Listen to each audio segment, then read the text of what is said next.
For my 75th birthday, my stepdaughter Tiffany sent me a pair of high-tech earbuds. It was the only gift I received. I wore them proudly to work, thinking she finally cared.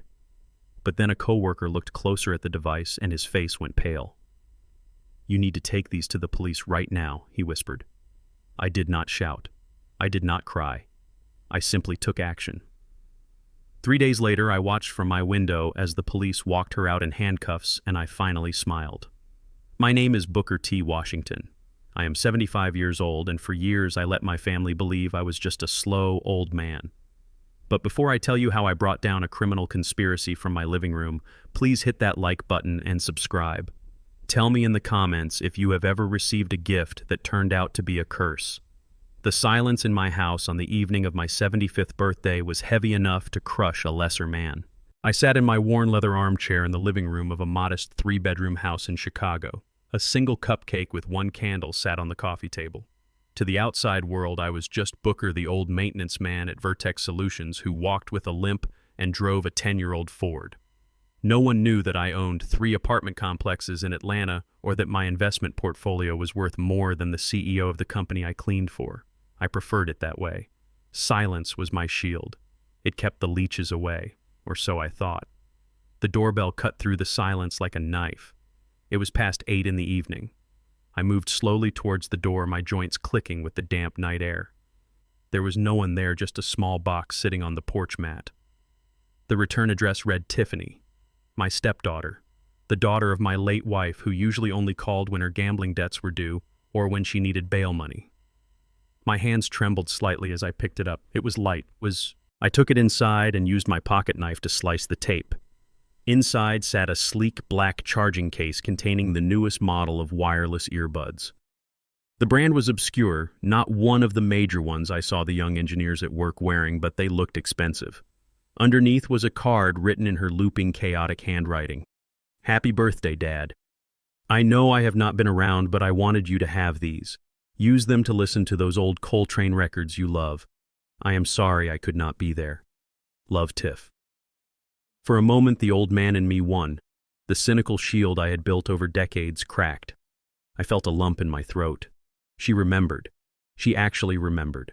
Maybe she was finally turning her life around. Maybe she was finally seeing me as a father figure and not just a wallet she could not quite pry open. I sat back in my chair and placed the earbuds in my ears. They fit perfectly, creating a tight seal that blocked out the hum of the refrigerator. I pulled out my phone and connected them via Bluetooth. The device name popped up simply as Gift. I smiled. I queued up a playlist of Miles Davis and closed my eyes, expecting the smooth trumpet to wash over me. Instead, I felt a pressure. It started as a low hum, barely audible at the base of my skull. It was not music. It was a vibration that seemed to drill directly into my brainstem. I tapped the side of the earbud, thinking the volume was off or the noise cancellation was malfunctioning. The hum spiked into a sharp, piercing whine that lasted a microsecond but hit my nervous system like a physical blow.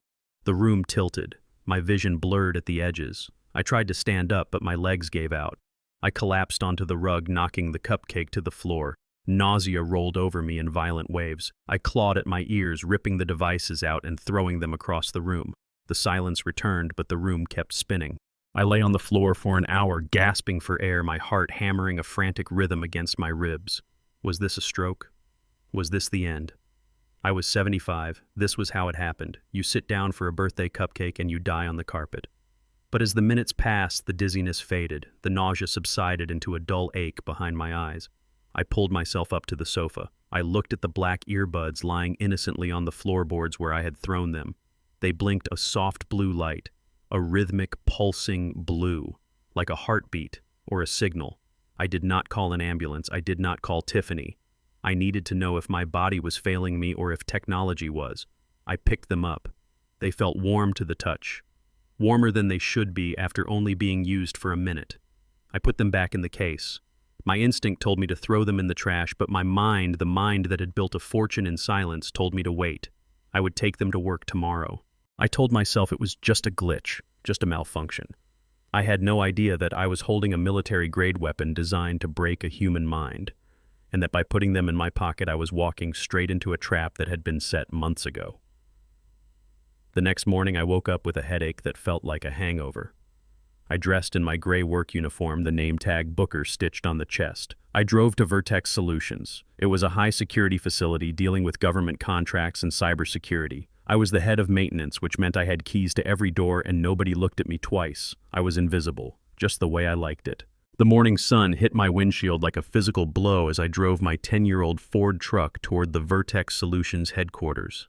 My head was pounding with a rhythm that felt less like a headache and more like a warning siren trapped inside my skull. I had barely slept. The nausea from the previous night had faded into a dull, persistent ache that settled deep in my stomach, making the simple act of shifting gears feel like a Herculean task. I looked at the passenger seat where the black charging case sat. My stepdaughter Tiffany's gift. The earbuds. I should have left them at home. My gut told me to leave them. My gut has saved me from bad investments and bad men for 50 years, but this morning my brain was betraying me. The ringing in my ears was unbearable. It was a high-pitched whine, a phantom frequency that had not stopped since I took them out the night before. I convinced myself that I just needed to drown it out. Maybe some soft jazz, maybe a podcast. Anything to cover up the sound of my own aging body failing me. I was 75. Maybe this was just what happened when the warranty ran out on a man. I pulled into the employee lot, parking in the far back corner where the maintenance staff belonged. I grabbed my tool belt and the charging case. I walked toward the service entrance, my limp more pronounced than usual. I swiped my badge, and the heavy steel door clicked open.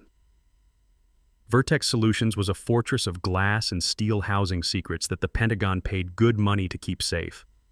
I was the head of maintenance, which meant I was the ghost in the machine. I fixed the air conditioning that cooled the supercomputers. I unclogged the pipes. I changed the light bulbs. I was invisible. I clocked in and headed straight for the server room on the 3rd floor.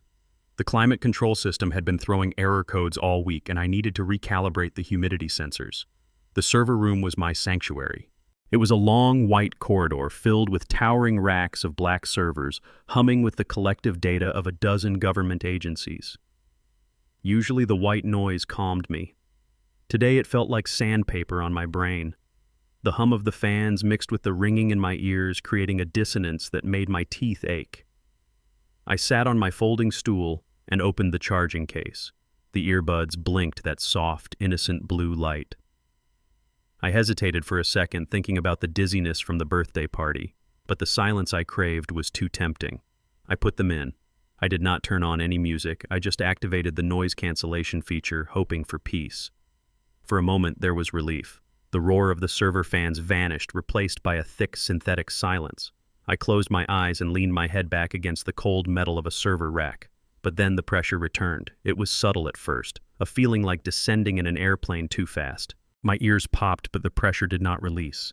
It built. It pushed against my eardrums, against the back of my eyes. I reached for my screwdriver to open the sensor panel, but my hand missed. I grabbed at air. I frowned and tried again. My hand was trembling. Not a little shake, but a violent tremor I could not control. I looked at my fingers. They looked blurry. I blinked, but the blur did not go away.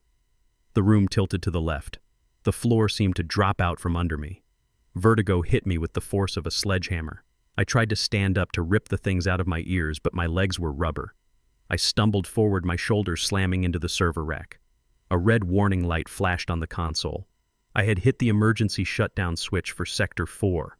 Alarms began to blare, a strobe light pulsing in the hallway. I fell to my knees, gasping for air. The bile rose in my throat. The earbuds seemed to be vibrating now, drilling a hole into my equilibrium. I was going to pass out. I was going to die on the floor of a server room, and Tiffany would get everything. The thought made me try to crawl, but the world was spinning too fast. Booker.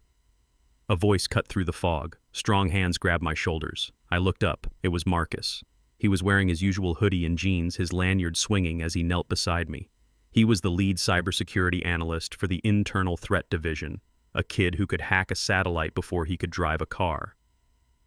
He was also the only person in this building who knew that I read the Financial Times during my lunch break instead of the tabloids.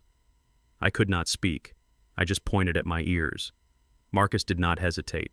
He plucked the earbuds out of my ears and tossed them onto the floor. The relief was instantaneous and violent. I dry heaved, clutching my chest as the room slowly stopped spinning. Easy, Booker. Easy, Marcus said, his voice filled with genuine panic. I have got you. Just breathe. He dragged me away from the flashing server rack, propping me up against the wall.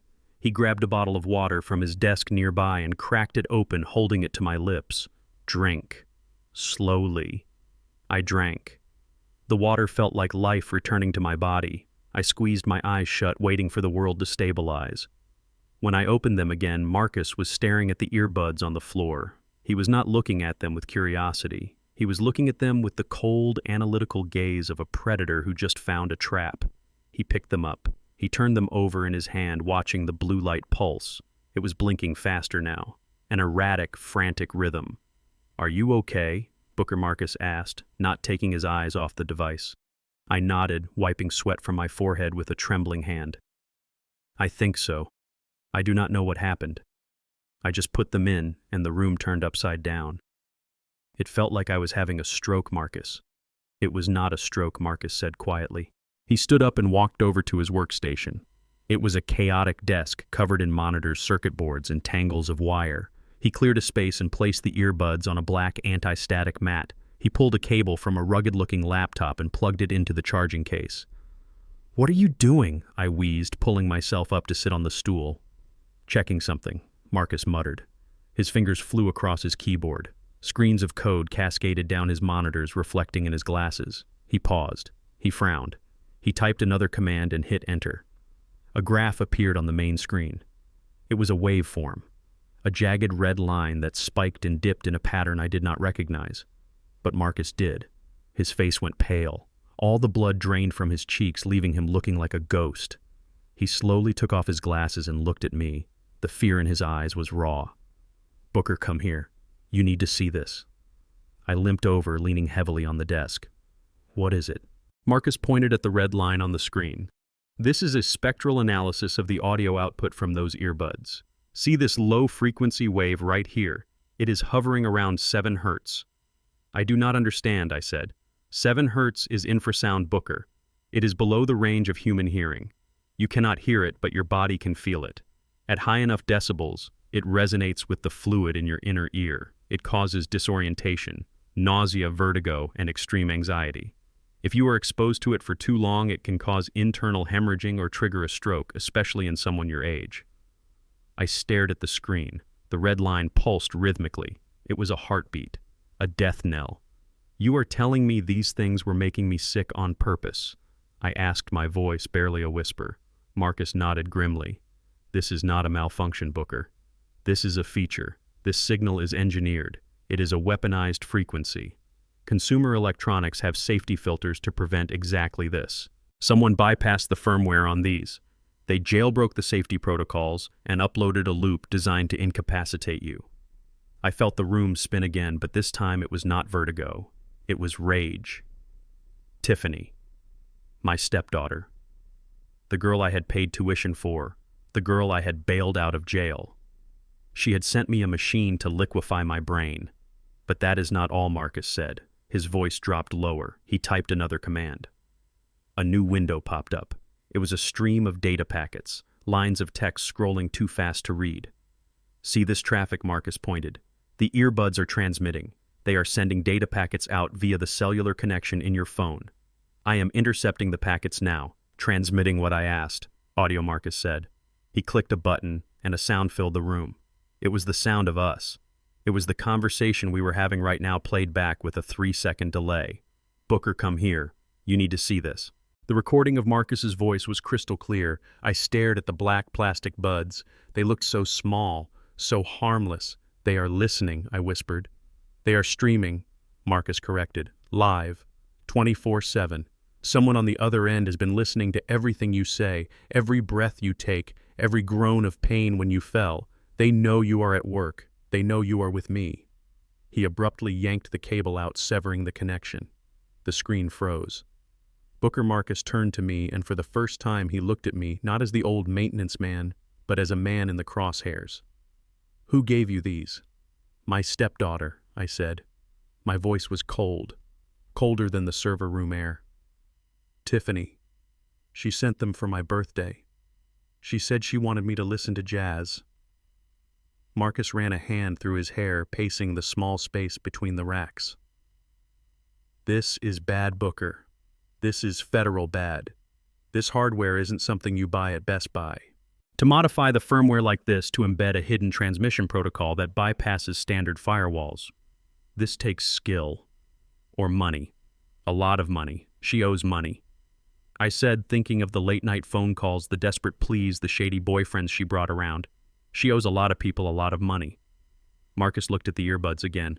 If she is trying to hurt you, that is one thing. But Booker, you work at Vertex. You have clearance to enter the server rooms. You have keys to the executive offices. If she is recording you while you are at work, she is not just committing elder abuse. She is committing corporate espionage. If these things picked up any classified conversations while you were cleaning the conference rooms. He didn't finish the sentence. He didn't have to. I knew what he meant.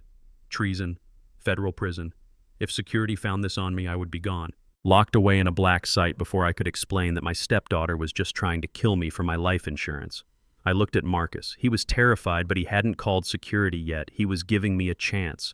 Can you block it? I asked. Block the signal, Marcus asked. Block the infrasound, I said, and the transmission. Can you make them safe?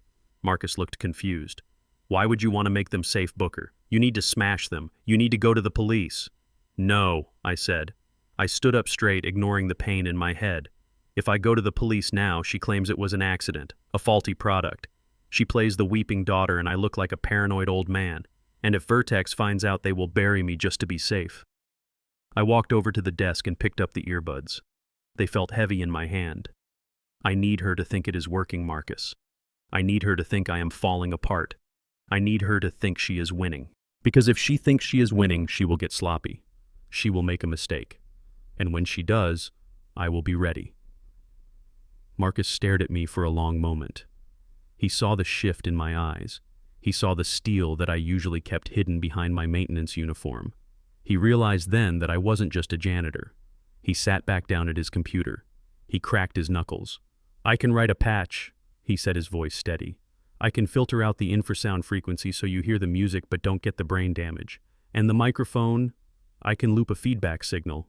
We can feed them whatever audio we want. We can make them hear what they want to hear. Do it, I said. Marcus grinned. A sharp, dangerous grin. It will take me an hour.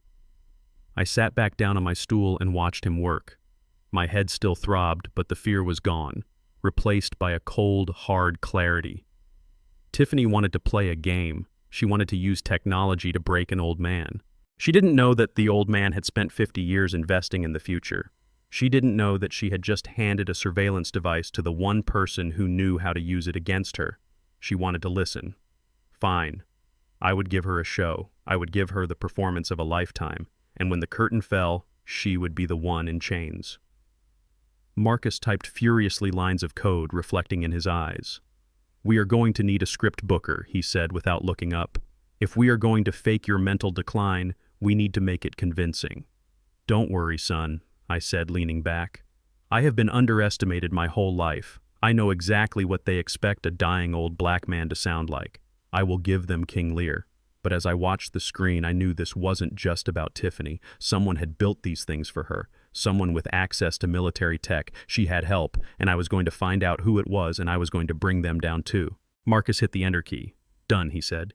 The firmware is flashed. You are safe. I picked up the earbuds. They looked the same. But now they were mine. Put them back in, Marcus said. Let's test the audio loop. I placed them in my ears. The pressure was gone. The silence was clean. Can you hear me? Marcus asked. Loud and clear, I said. Good, Marcus replied, because now we are the ones listening. I smiled. It was not a nice smile. Let's go to work, I said. I had a daughter to catch. Marcus' fingers were a blur on the keyboard. The screen was a waterfall of green text against a black background cascading faster than my eyes could follow. I watched him, not understanding the code, but understanding the intensity in his posture. The air in the server room felt heavy, charged with the static of a storm about to break. My head still throbbed, a reminder of the poison frequency I had been feeding myself, but the adrenaline was starting to clear the fog. Got it, Marcus whispered. He did not look triumphant. He looked sick. I traced the packet destination. It is bouncing through a couple of proxies in Russia and China to hide the trail. But the final endpoint is a private cloud server hosted in the Caymans. Who owns it? I asked, leaning in my hand, gripping the edge of his desk to steady my trembling legs. The account name Marcus hesitated. He pointed at a line of text highlighted in yellow. User ID Tiffany Queen B88. My stomach dropped. It felt as if the floor had opened up beneath me. Queen B. That was her nickname in high school. The 88 was the year she was born. There was no ambiguity. No hacker stole her identity to do this. This was her fingerprint. This was my daughter. It could be a mistake, I said. The words tasted like ash in my mouth. Maybe her account was hacked. Maybe someone is framing her Marcus. People steal data all the time. I was grasping at straws, desperate to keep the illusion of family alive for just one more second. I wanted to believe that the girl I had raised, the girl I had walked down the aisle, was not capable of this. Marcus looked at me with pity. Booker, the encryption key on this stream matches the biometric data from her phone. I can see the device ID. It is her iPhone 14 Pro, the gold one you bought her for Christmas. He did not stop there. He knew he had to break my heart to save my life. I am inside the directory now. It looks like she has auto backup enabled for her voice memos. It is syncing to the same folder where the earbud data is being stored. He clicked on a file dated 2 days ago, the day before my birthday. Do you want to hear it? He asked, his finger hovering over the enter key. I nodded, though every fiber of my being wanted to run out the door and never look back. Marcus pressed the key. The speakers on his desk crackled. Then her voice filled the room. Clear, sharp, undeniably Tiffany. It is costing me $5,000, Todd, but it is worth it, she was saying. There was the sound of ice clinking in a glass. The background noise sounded like a bar or a restaurant. Then a male voice, deep and scratchy. Todd, her boyfriend, the one I had kicked out of my house last Thanksgiving for trying to steal my credit card information. $5,000 for headphones, Tiff. You sure this tech works? It is military grade, baby. Tiffany laughed. It was a cruel sound, a sound I had never heard directed at me before. The guy said it scrambles the equilibrium, makes them dizzy, confused. Paranoia sets in within 48 hours. And then what? Todd asked. And then the old man cracks, Tiffany said. Her voice dropped lower, intimate and venomous. He is already old. He is already slow. I just need him to have one bad fall, or start talking nonsense at work. Once he looks unstable, I call Dr. Evans. I have already primed him. We get him declared incompetent.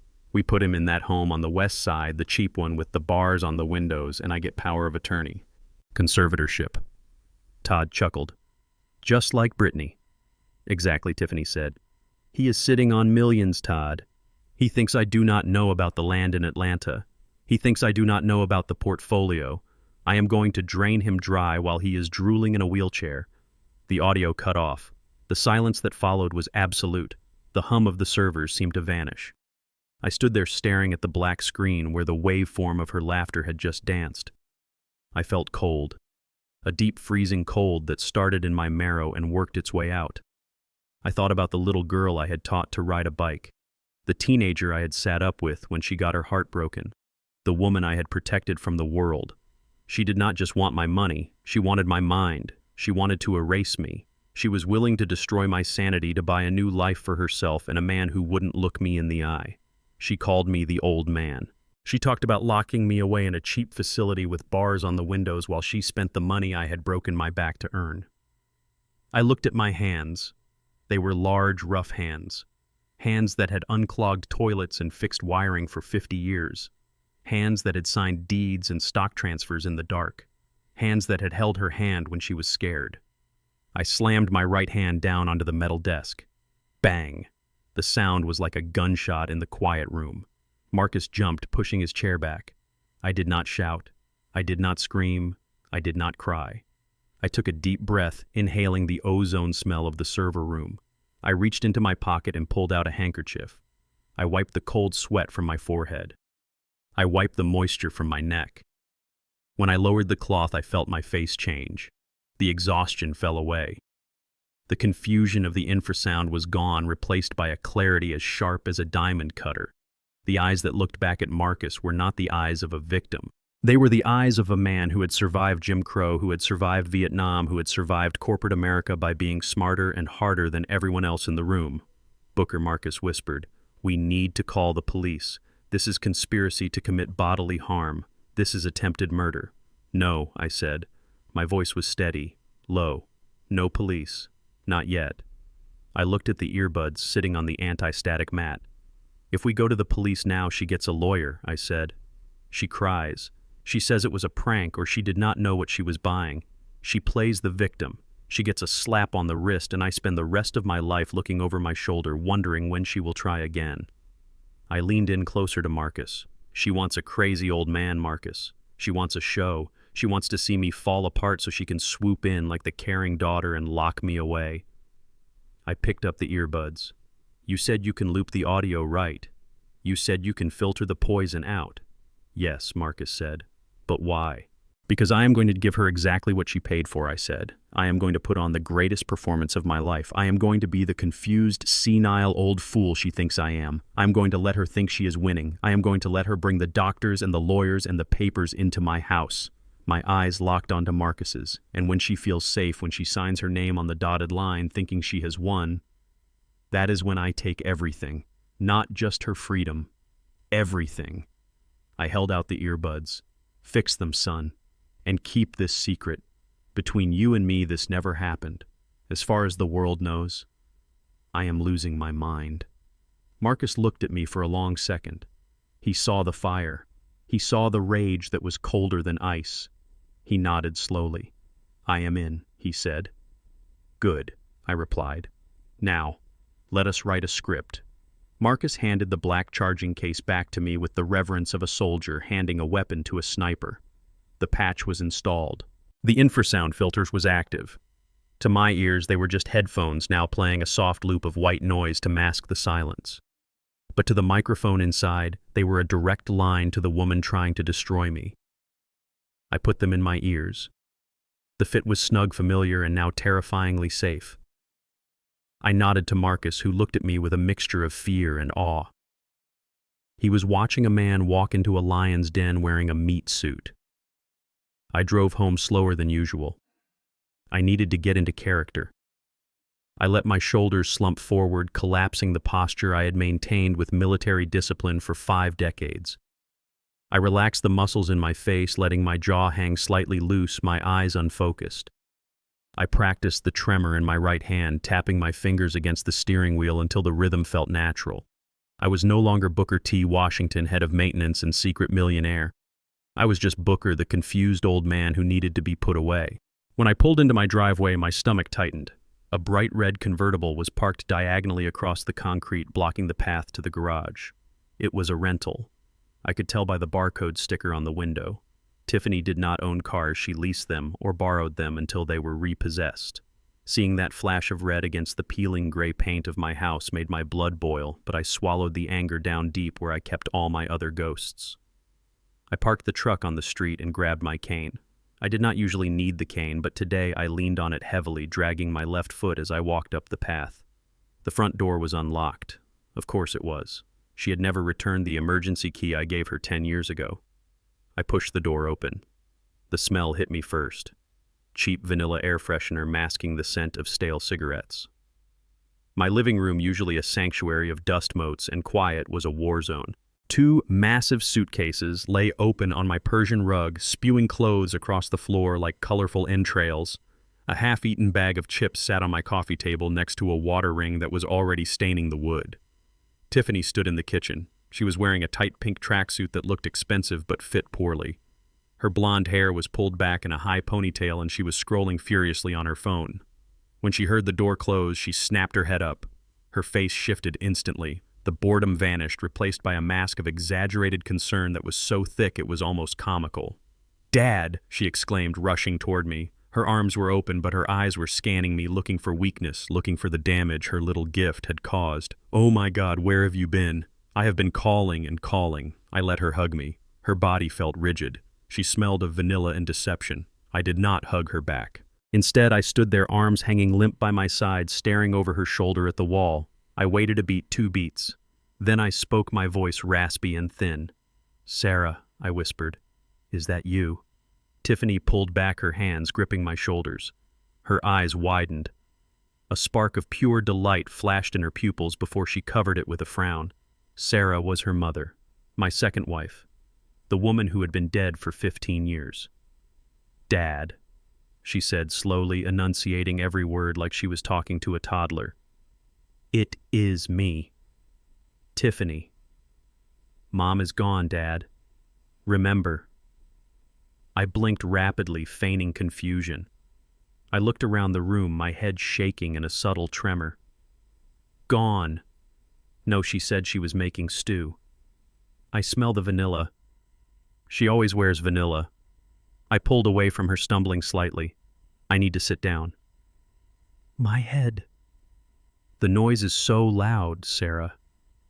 Tiffany guided me to the recliner, pushing me down with a force that was a little too eager. She looked at the earbuds still lodged in my ears. The blue light pulsed softly. She stared at them mesmerizingly. You are wearing your gift, she said, her voice dropping an octave. Do you like them, Dad? I touched the plastic bud with a shaking finger.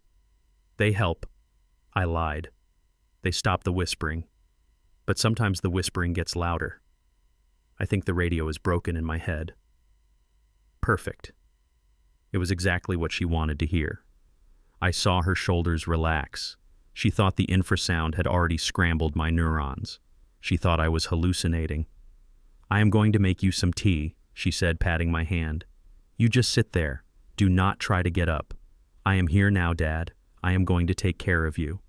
She walked back into the kitchen. I watched her through half-closed eyes.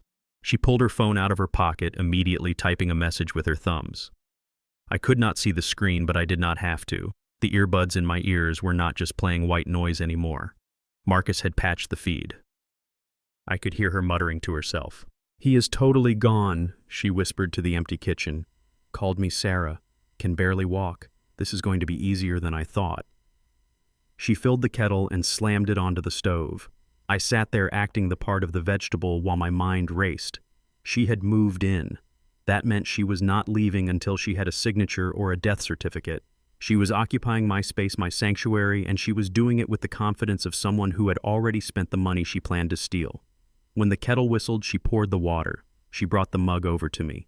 Here, Dad, drink this. It will help you sleep. I looked at the steaming mug. Was there something in it? A crushed pill? A few drops of something lethal? I did not know. But the character I was playing would not be suspicious. The character I was playing was helpless. I reached for the mug with both hands. I let the tremor in my right hand take over. The cup rattled against the saucer. Tiffany watched, fascinated. She did not reach out to steady it. She watched with the cold curiosity of a scientist observing a lab rat. I lifted the mug halfway to my mouth, and then I let my grip fail. The mug slipped.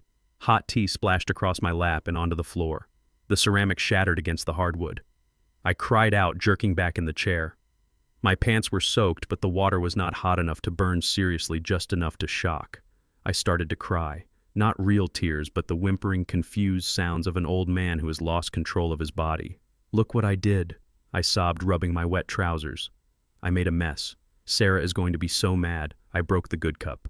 Tiffany stood over me. She did not rush to get a towel. She did not ask if I was burned. She just stood there looking down at the puddle of tea and broken pottery.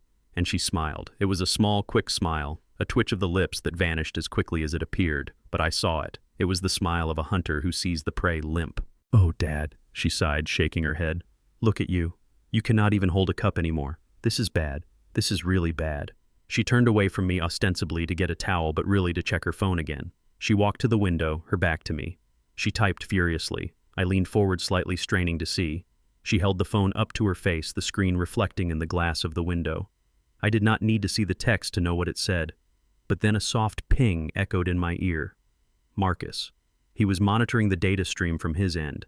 He was reading her outgoing packets. The synthesized voice of my text-to-speech app whispered in my ear, invisible to her. Message sent to Todd. The text reads, he spilled boiling water on himself. He thinks I am his dead wife. The fish has bitten. He is almost crazy. Get the doctor ready for tomorrow. I sank back into the chair, my heart hammering against my ribs. Tomorrow. She was moving fast. She was not going to wait for a slow decline. She was bringing in a doctor, probably a fake one or a crooked one, to certify me immediately. Tiffany came back with a roll of paper towels. She threw them onto the spill, not bothering to wipe it up herself. "Clean that up, Dad," she said, her voice hard. "I have to go unpack. I am going to be staying here for a while. Someone has to watch you since you obviously cannot watch yourself." She marched over to her suitcases and began dragging them toward the guest bedroom. No, not the guest bedroom. My bedroom. She was heading straight for the master suite. "I am going to take the big room," she called out over her shoulder. "You can sleep in the guest room. It is closer to the bathroom. You know, in case you have another accident." She was evicting me from my own bed. She was stripping away my dignity layer by layer, testing to see if I would fight back. If I objected, if I stood up and told her to get the hell out of my house, the ruse would be over. She would know I was lucid. She would know the earbuds were not working, and she would change tactics. She might resort to something physical. So I sat there. I sat in my wet pants, surrounded by broken porcelain, and let my stepdaughter steal my bedroom. I listened to her throwing my clothes into the hallway.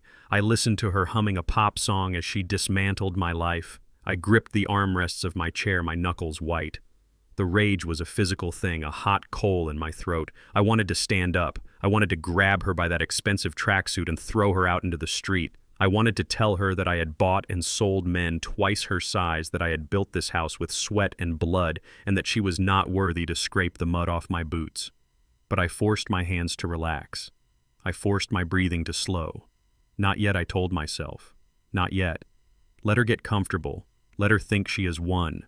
Let her bring her fake doctor. Let her produce the papers.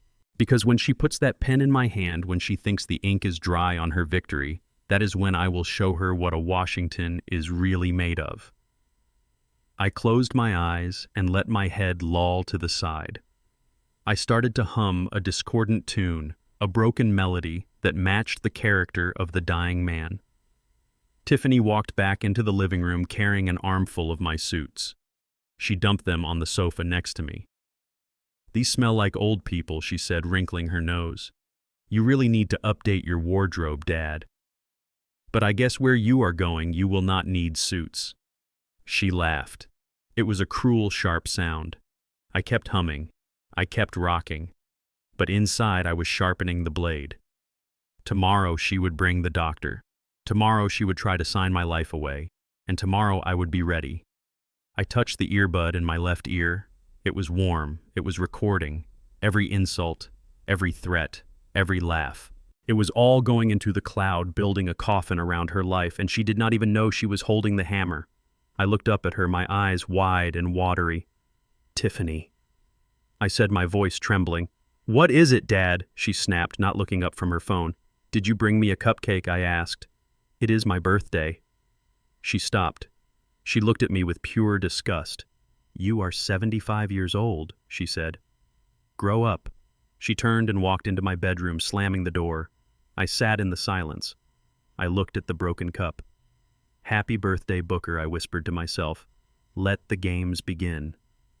The silence in the house following the gas stove incident was heavy, suffocating. It was not a peaceful silence. It was the quiet of a predator waiting for the prey to stop twitching.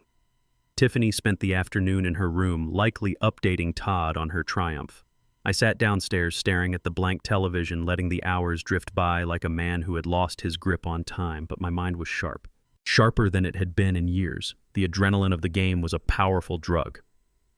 I reviewed the footage from Marcus's hidden cameras again on my secure phone, keeping it hidden beneath the throw blanket on my lap. I watched her blow out the pilot light. I watched her smirk. I watched her take the photo of me cowering on the floor. She was confident. Too confident. She thought she had broken me. She thought the finish line was just a signature away. That was good. Arrogance makes people sloppy. Arrogance makes people greedy.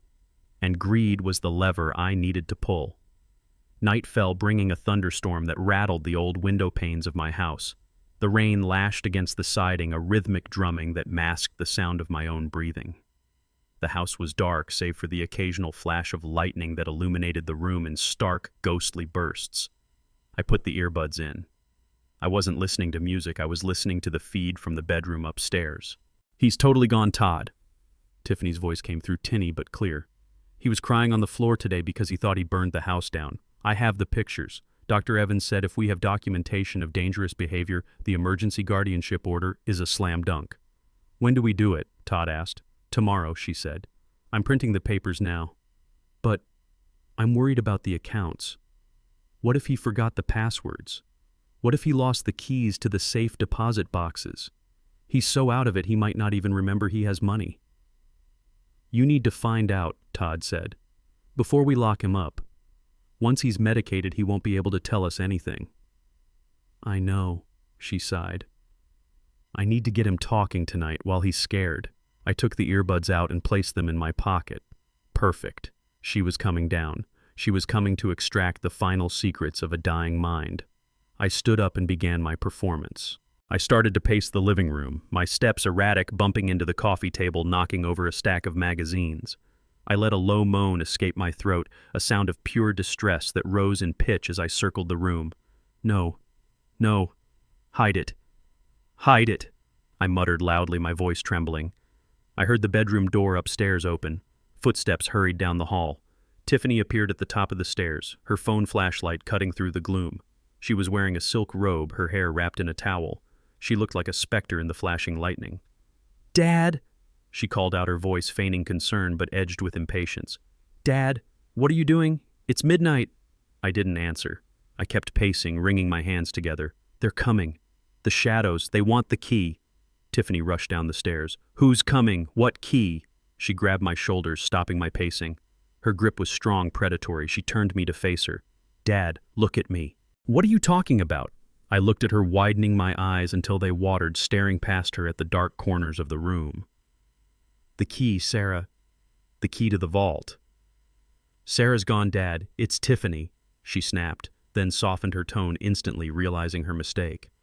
I mean, I'm here. What vault? I grabbed her arms, my fingers digging into the silk of her robe. I leaned in close, whispering frantically. The box. The metal box at the bank. Vault 773. It has everything. Everything, she asked, her eyes widening. What's in there? The bonds, I whimpered. The gold coins your grandfather left. The deeds to the land in Georgia. Millions, Sarah. Millions. They want to steal it. Who wants to steal it? She asked, her breath hitching. The government. The doctors. Everyone, I sobbed. But I hid the key. I was smart. I hid it where they can't look. She shook me slightly. Where, Dad? Where did you hide the key? You have to tell me so I can keep it safe. I looked around wildly, checking for imaginary spies. I pulled her head down so my lips were right against her ear. The park, I whispered. Washington Park. The old oak tree by the duck pond. The one with the lightning scar. I know it, she said, her voice tight with greed. Where is it exactly? Under the roots, I said, letting a tear roll down my cheek. On the north side. I buried it in a red coffee tin, 3 feet deep. You have to dig deep, Sarah. Deep so the dogs don't smell the money. 3 feet deep, she repeated, memorizing the lie. North side of the oak tree. Don't let them find it, I begged, collapsing back into my recliner, feigning exhaustion. Promise me. I promise, she said. She patted my hand, her touch cold and dismissive.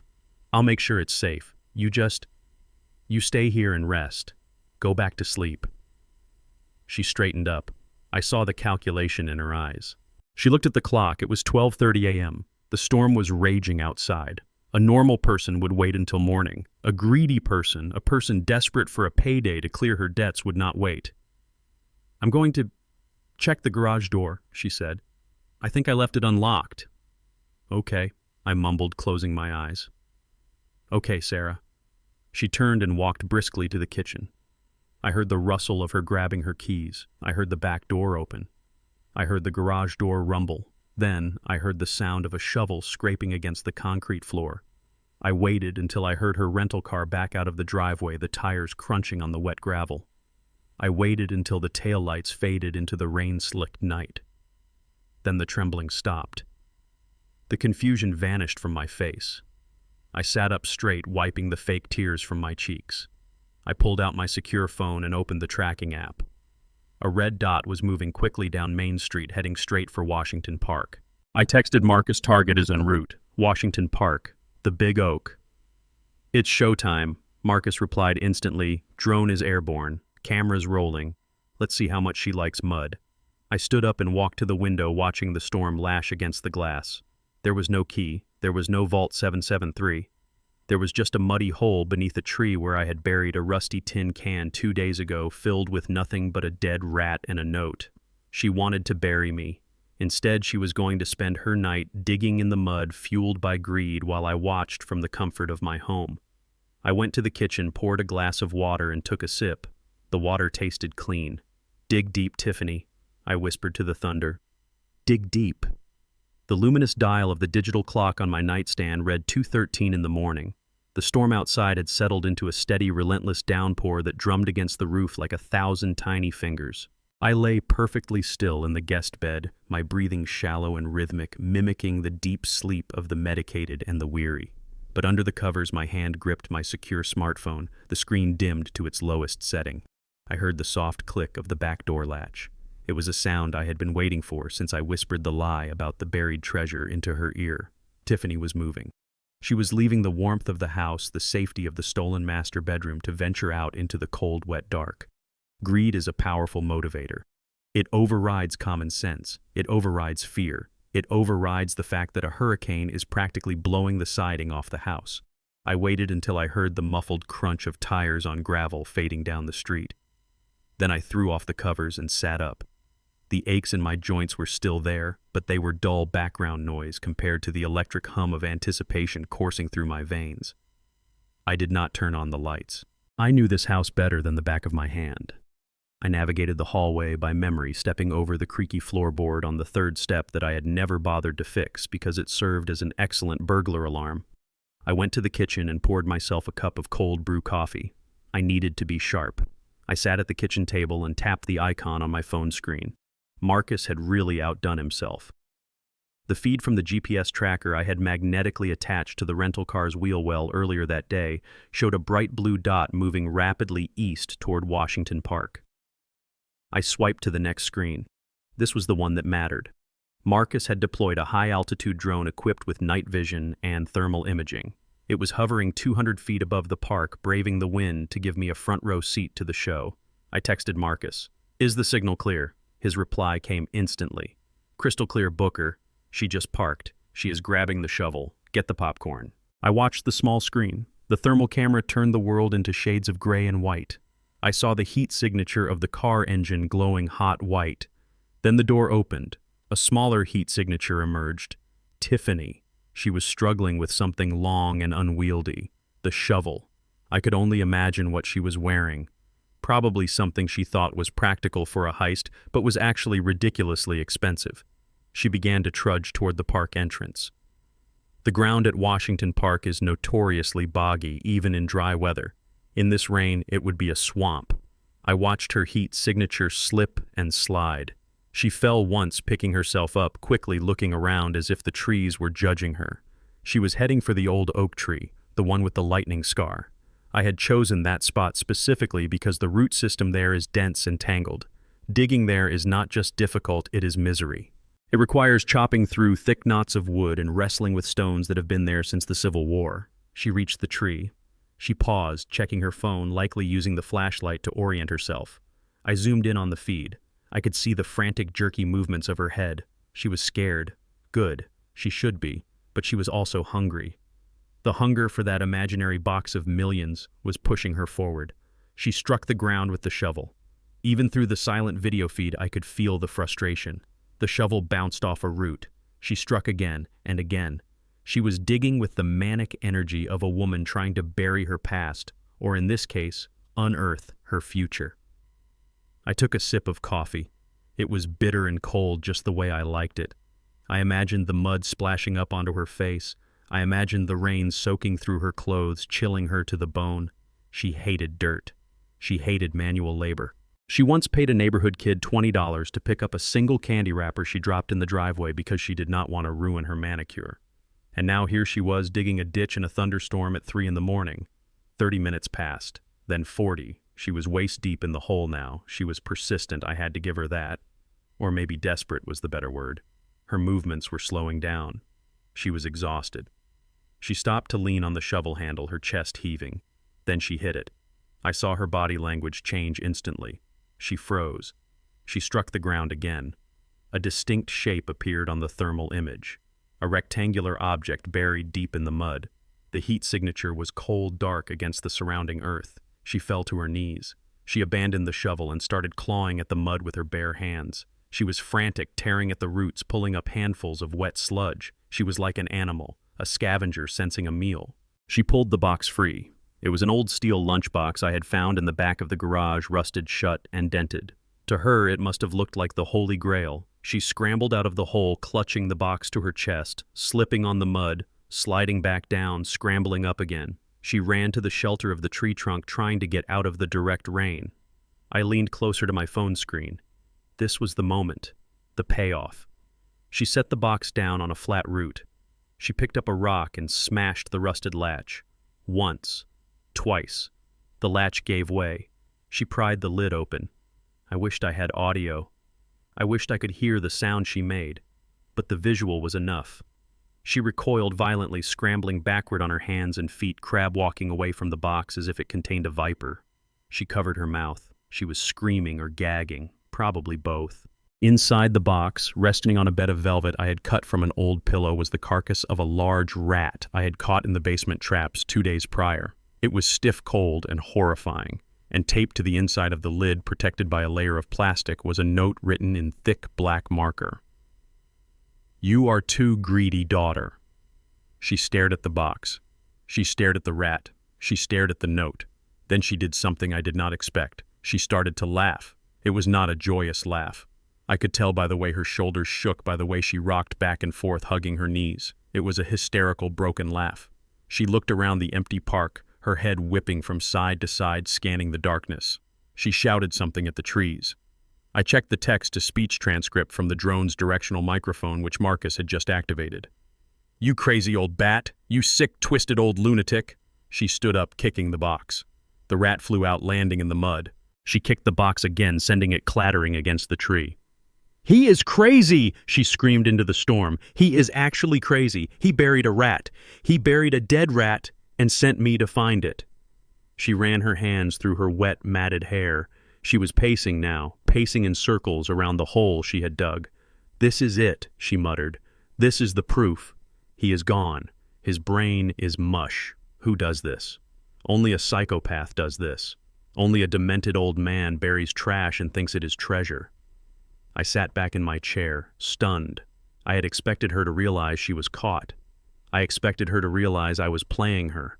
But her narcissism was so thick, her worldview so warped, that she could not conceive of a reality where I was smarter than her. In her mind, I was the victim. I was the senile fool. Therefore, this prank could not be a trap. It had to be a symptom. She saw the rat not as a message, but as a diagnosis. She thought she had won. She grabbed the shovel and threw it into the bushes. She didn't bother filling the hole. She marched back toward the car, her stride purposeful and angry. She was soaked, covered in mud, and smelled of death, but she walked with the confidence of someone who finally had the smoking gun she needed. I watched her drive away. I watched the blue dot return to the house. I washed my cup and dried it, putting it back in the cupboard exactly where it belonged. I went back to the guest room and slid under the covers. I slowed my breathing. I waited. 10 minutes later, I heard the front door open. She didn't try to be quiet this time. She slammed the door. She stomped up the stairs. She was making a point. She wanted to wake me up. She wanted to confront the crazy old man. Her bedroom door slammed, then silence, then the shower running. She was scrubbing the evidence of her greed off her skin, but she could not scrub away what happened tonight. She thought my insanity was her ticket to my fortune. She didn't realize that by digging that hole, she had just dug her own grave. She had walked into a trap, taken the bait, and convinced herself it was a gift. The bedroom door opened again. Footsteps came down the hall toward the guest room. The door creaked open. I lay still, eyes closed, mouth slightly open, breathing with a slight snore. She stood over me. I could smell the fresh soap trying to mask the scent of the swamp. I could feel the heat of her anger radiating off her. "You are going to rot in that home, old man," she whispered into the darkness. "You and your rats. You are going to rot, and I am going to buy a Porsche with your pension." She turned and left. I opened one eye in the darkness.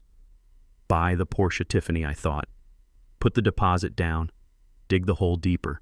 Because tomorrow when the sun comes up, you are going to find out that the rat in the box wasn't the only thing caught in a trap. I closed my eyes, and for the first time in days, I slept, the sleep of the righteous, the sleep of the hunter who knows the cage door is already closed. The morning sun did not bring warmth, it brought a sterile, terrifying brightness that illuminated the dust motes dancing in my living room. I sat in my armchair wrapped in a knitted blanket that smelled of mothballs, acting the part of the invalid, while my mind ran tactical simulations like a supercomputer. Tiffany was vibrating with a manic energy. She had been pacing the hallway since dawn, her heels clicking against the hardwood like the timer on a bomb.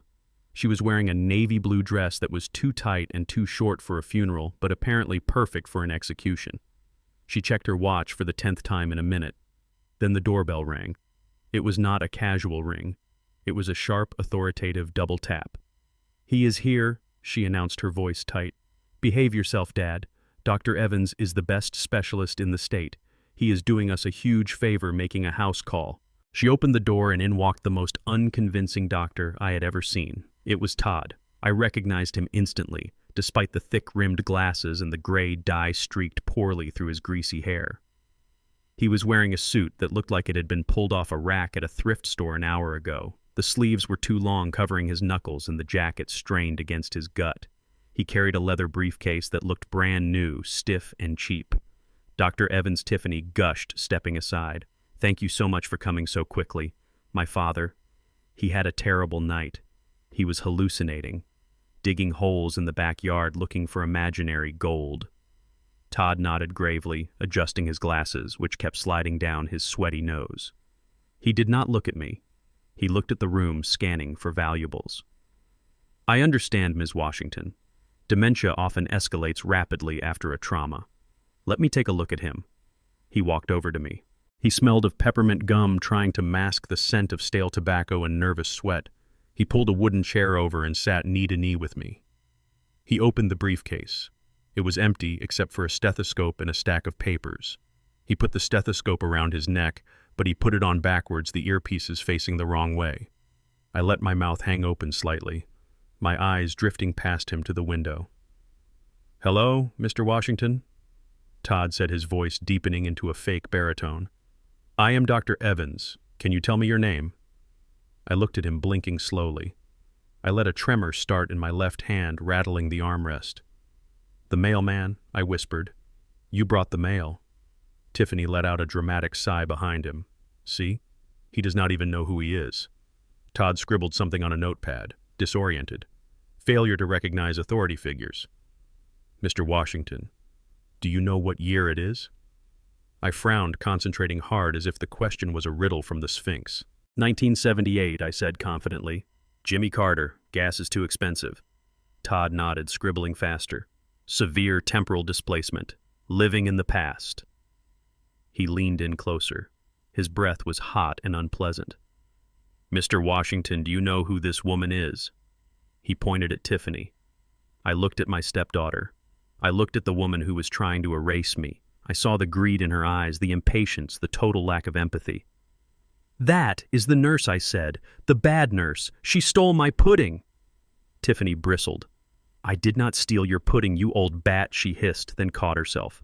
"Dr. Evans, he is paranoid. He thinks everyone is stealing from him. Last night he accused the trees of stealing his treasure." Todd sat back, looking solemn. "This is a classic presentation, Ms. Washington. Paranoid delusions, aggressive behavior, cognitive regression." He scored a 0 on the orientation test. He stood up, turning his back to me to face Tiffany. "He is worse than you described. He is not just senile, he is a danger to himself and others. That digging last night, he could have hit a gas line, he could have wandered into traffic." He lowered his voice, but I could hear every word thanks to the earbuds still broadcasting the feed to Marcus and recording to the cloud. "I cannot in good conscience leave him here," Todd said. "He needs 24-hour supervision, immediate containment. If he has another episode, he could burn this house down with you inside." Tiffany put a hand to her chest, feigning shock. Oh my God, is it that bad? It is critical, Todd said. I am recommending immediate involuntary commitment to the Sunnyvale Secure Care Facility. I have a contact there. They can take him tomorrow morning if we file the paperwork now. Sunnyvale. I knew the place. It was a warehouse for the forgotten. A place where the state sent people to die quietly when the money ran out. It was a hellhole. Tiffany looked at me. A slow smile spread across her face, a smile of pure triumph. Tomorrow, she said. That is so soon. But if you think it is necessary, doctor. It is necessary, Todd said. He reached into his briefcase and pulled out a thick document. I have prepared the emergency medical custody order, but because he is currently non-compos mentis, we need to transfer legal authority to you immediately so you can sign him in. The facility won't take him without a power of attorney and a financial guarantee. Tiffany snatched the papers. Her hands were shaking not with fear, but with excitement. She was staring at the keys to the kingdom. I need him to sign this, she said, just this one form. The bank said if he signs the power of attorney in front of a witness, it is valid. Todd looked at me. Can he even write? He can write his name, Tiffany said. She walked over to me. The paper rustled in her hands. She placed it on the coffee table and shoved a pen into my trembling fingers. Dad, she said, her voice hard and commanding. Dad, look at me. I looked up, my eyes watery. I need you to sign this paper, she said. It is for your medicine. The doctor needs you to sign so he can give you the medicine to make the voices stop. I looked at the paper. The text was dense legal jargon, but the header was clear. Durable power of attorney. It gave her control over everything. My bank accounts, my properties, my life. I hesitated. I let the pen hover over the signature line. No. I whimpered, pulling my hand back. No doctors, no shots.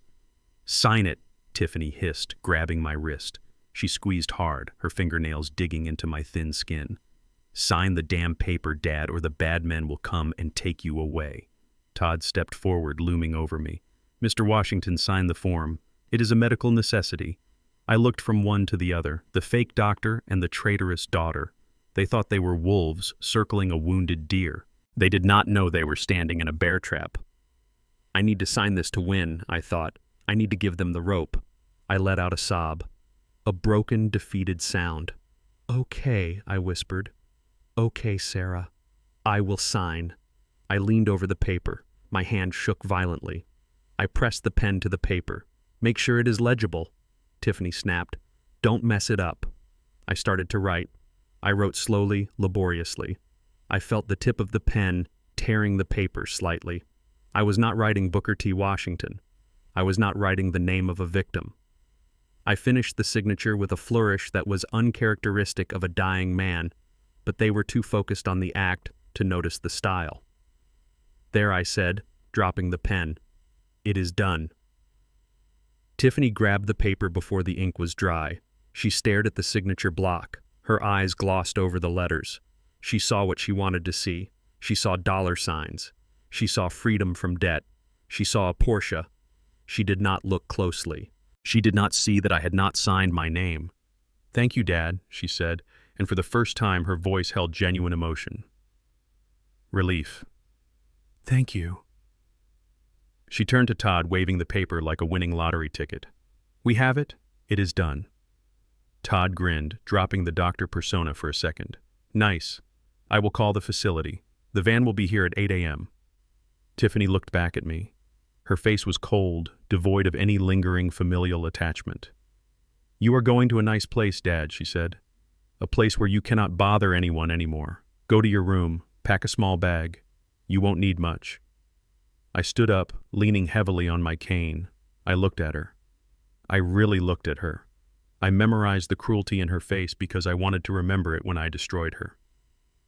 I walked toward the guest room my shuffle pronounced. I heard them high-five behind my back. I heard the sound of a bottle opening. They were celebrating. I closed the door to the guest room and locked it. I sat on the bed and pulled out my secure phone. I sent a text to Marcus. They took the bait. The signature is on the paper. The van comes at 8 a.m. Marcus replied, Copy that. The trap is primed. Security is on standby. Get some sleep, Booker. Tomorrow is Judgment Day. I lay back on the pillows. I listened to the sounds of their celebration downstairs. They were laughing. They were toasting to my demise. Let them laugh, I thought. Let them drink. Because tomorrow morning when that van pulls up, they're going to find out that the signature on that paper isn't a surrender. It is a confession. And I am not the one going away. I touched the earbud in my ear. Record everything I whispered. Don't miss a beat. The blue light pulsed in the darkness. A silent sentinel, waiting for the dawn. The cheap plastic ballpoint pen felt heavy in my hand, heavy like a hammer that was about to drive the final nail into a coffin I was not planning to occupy. I sat hunched over the coffee table, my spine curved into the question mark of a defeated man. My hand trembled violently, the tip of the pen tapping a frantic rhythm against the crisp, white paper of the power of attorney document. It was a performance that would have won awards if the audience wasn't so busy trying to bury me. Tiffany stood over me, her shadow falling across the document like a stain. I could hear her breathing shallow and fast, the sound of a predator scenting blood. She was so close I could smell the stale coffee on her breath and the desperation radiating off her skin like heat. Her eyes were wide, fixed on the signature line, burning with a greed so pure it was almost religious. She was not looking at her father. She was not looking at a human being. She was looking at a transaction. She was looking at the unlock code to a bank vault. "Just sign it, Dad," she hissed, her voice tight with impatience. "Just sign the line and you can go rest. You are tired, aren't you? You want to sleep." I looked up at her through my watery, half-closed eyes. I let my lower lip tremble. "I want the noise to stop, Sarah," I whispered, using her dead mother's name again just to twist the knife. "The doctor said this makes the noise stop." Todd, the fake doctor, shifted his weight uncomfortably behind her. He checked his watch. He knew they were pushing their luck. He knew that every second they spent in this house was another second closer to a felony charge, but he was too deep in now. He needed his cut. "Sign the paper." Mr. Washington Todd rumbled, his voice trying to sound authoritative but cracking under the tension. "It is for your own good." I looked back down at the paper. The words swam before me, but I knew exactly what they said. Durable power of attorney. It meant she could sell my house. It meant she could drain my accounts. It meant she could make medical decisions for me, including the decision to stop treatment. It was a death warrant disguised as legal aid. I pressed the pen to the paper. I bore down hard enough to tear the fiber. My hand shook uncontrollably, a chaotic dance of ink. Tiffany leaned in closer, practically vibrating. She was mentally spending the money already. She was buying the Porsche. She was paying off the loan sharks. She was erasing her mistakes with my life's work. I started to write. I did not write Booker. I did not write Washington. In the jagged, illegible scrawl of a man losing his mind, I wrote two words that had been burning in my heart since I saw the first data packet leave those cursed earbuds. Judas Iscariot. The letters were malformed, spiked, and ugly, but if you looked closely, if you actually cared to read what the old man was writing, they were there. Judas. I wrote it slowly, dragging out the torture. "Is he having a seizure?" Todd asked nervously. "Shut up, he is writing it," Tiffany snapped, not taking her eyes off the ink. I finished the first name. I paused, lifting the pen. I looked at Tiffany. She was licking her lips, a hungry animal. "Keep going, Dad," she whispered. "Finish it." I lowered the pen again. Iscariot, the betrayer, the one who sold his savior for 30 pieces of silver, or in this case for a used luxury car and a cleared gambling debt. I finished the signature with a long trailing line that ran off the edge of the paper onto the coffee table. I dropped the pen. It clattered onto the wood sound, loud in the silent room. There I wheezed, slumping back into the chair, acting as if the effort had drained the last drop of vitality from my soul. "It is done, Sarah. Can I sleep now?" Tiffany snatched the paper from the table so fast she almost ripped it. She held it up to the light, her eyes scanning the bottom of the page. But she did not read it. She did not look at the letters. She saw ink on the line. She saw a signature. That was all she needed. Her brain filled in the rest. She saw what she wanted to see because arrogance is a blinder that blocks out everything except what you desire. She did not see Judas. She saw victory. She let out a breath, a long, shuddering exhale of triumph. She turned to Todd, and the smile that broke across her face was terrifying. It was the smile of a person who thinks they have gotten away with murder. "We got it," she said, her voice trembling with adrenaline. "We actually got it. It is legal." Todd grabbed the paper from her, glancing at it quickly. He did not read it either. He just saw the notary block and the scrawl. Looks good enough for the bank, he grunted, shoving it into his briefcase. Let us get out of here. The van comes at 8. We need to file this at the courthouse the second they open. Tiffany looked back at me one last time. She did not say thank you. She did not say I love you. She looked at me with the cold indifference one reserves for an empty soda can before tossing it into the recycling bin. You should get some rest, Dad, she said. You have a big day tomorrow. They turned and walked out the front door. They did not even bother to lock it. Why would they? The house was theirs now. Or so they thought. I listened to their footsteps fade down the walkway. I heard the car doors slam. I heard the engine start, and the tires squeal as they peeled out of the driveway in a hurry to celebrate their windfall. The moment the sound of the engine vanished, the trembling in my hands stopped. It stopped instantly as if someone had flipped a switch. I sat up straight, my spine snapping back into alignment. I wiped the fake confusion from my face and replaced it with the cold, hard mask of a general surveying a battlefield. I reached into my pocket and pulled out the earbuds. I put them in. Marcus, I said, my voice steady and deep. Did you get that? Loud and clear, Booker Marcus replied in my ear. His voice was tight with a mixture of anger and fear. The video feed from the button camera on your cardigan was perfect. I have a high-resolution shot of the signature. Judas Iscariot. That is poetic justice, Booker. But it is risky. If the clerk at the courthouse actually reads it, they won't. I cut him off. Not until it is too late.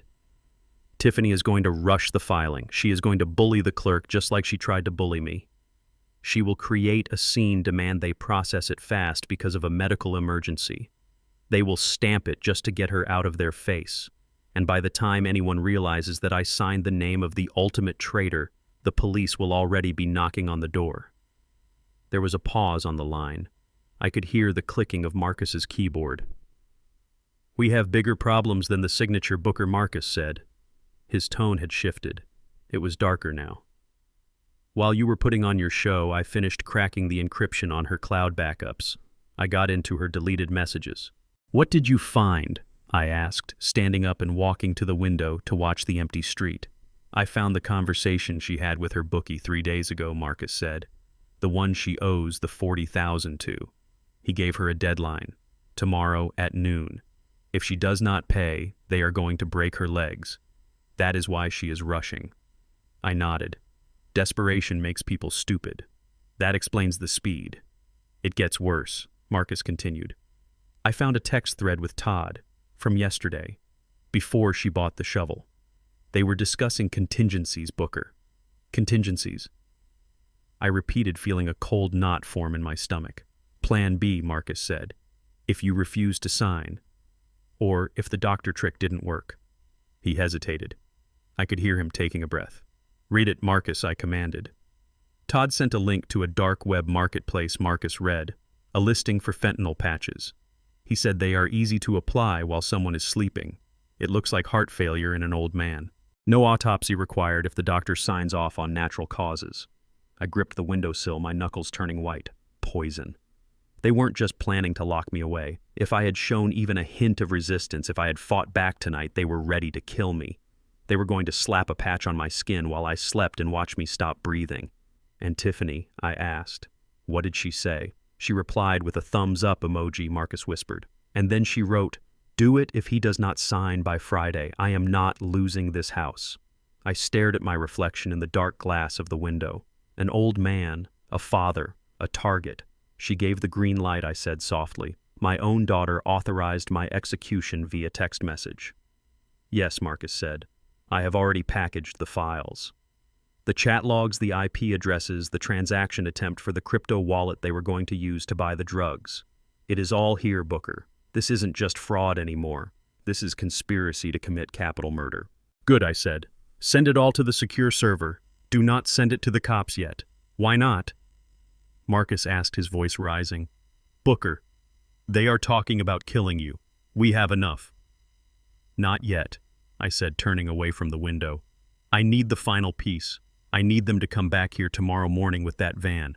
I need them to try to physically remove me from my home. I need the kidnapping charge on top of everything else. I want them buried so deep under the prison that they have to pump sunlight in. Booker, Trust me, Marcus. Tonight I sign my name as Judas. Tomorrow I resurrect. I walked to the kitchen and poured the cold tea down the sink. I washed the cup. I dried it. I was not a victim. I was the bait in the deadliest trap they had ever walked into. Get some sleep, Marcus, I said. Tomorrow is going to be a long day. I took the earbuds out and placed them on the counter. The blue light pulsed in the darkness. It wasn't just a recording device anymore. It was the witness to the end of a family. I went to the guest room and lay down on top of the covers, fully dressed. I did not sleep. I stared at the ceiling and waited for the sun to rise on the day my daughter would lose everything. And I felt absolutely nothing but the cold, hard satisfaction of a debt about to be paid.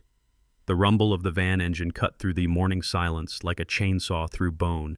It was not the smooth purr of a medical transport or the siren of an ambulance. It was a coughing, sputtering rattle of a vehicle that had seen too many miles and carried too many unwanted souls. I watched from the crack in the guest room curtains. It was a white Ford Econoline rusted around the wheel wells with no markings on the side. No hospital logo, no emergency number, just a dirty white box on wheels designed to make people disappear. I checked my watch, 7:58. They were early. I sat on the edge of the bed and took a deep breath. My heart was hammering a slow, heavy rhythm against my ribs. This was it. The point of no return. Up until now, it had just been words and signatures, fraud, conspiracy. But the moment those men walked through my door and put their hands on me, it became kidnapping. It became physical assault. It became the steel bars of the cage I was building for my daughter slamming shut. I heard the front door open downstairs. Tiffany's voice drifted up, shrill and commanding. "He is in the guest room. Just grab him. Do not let him make a scene. We have a schedule." I stood up. I let my posture collapse. I let my mouth hang open. I shuffled toward the door just as two men filled the frame. They were not doctors. They were not nurses. They were muscle. Two giants in stained blue scrubs that looked 2 sizes too small. One had a neck tattoo of a scorpion. The other had hands the size of shovels. They smelled of stale coffee and indifference. Mr. Washington, the tattoo guy, grunted. "Time to go."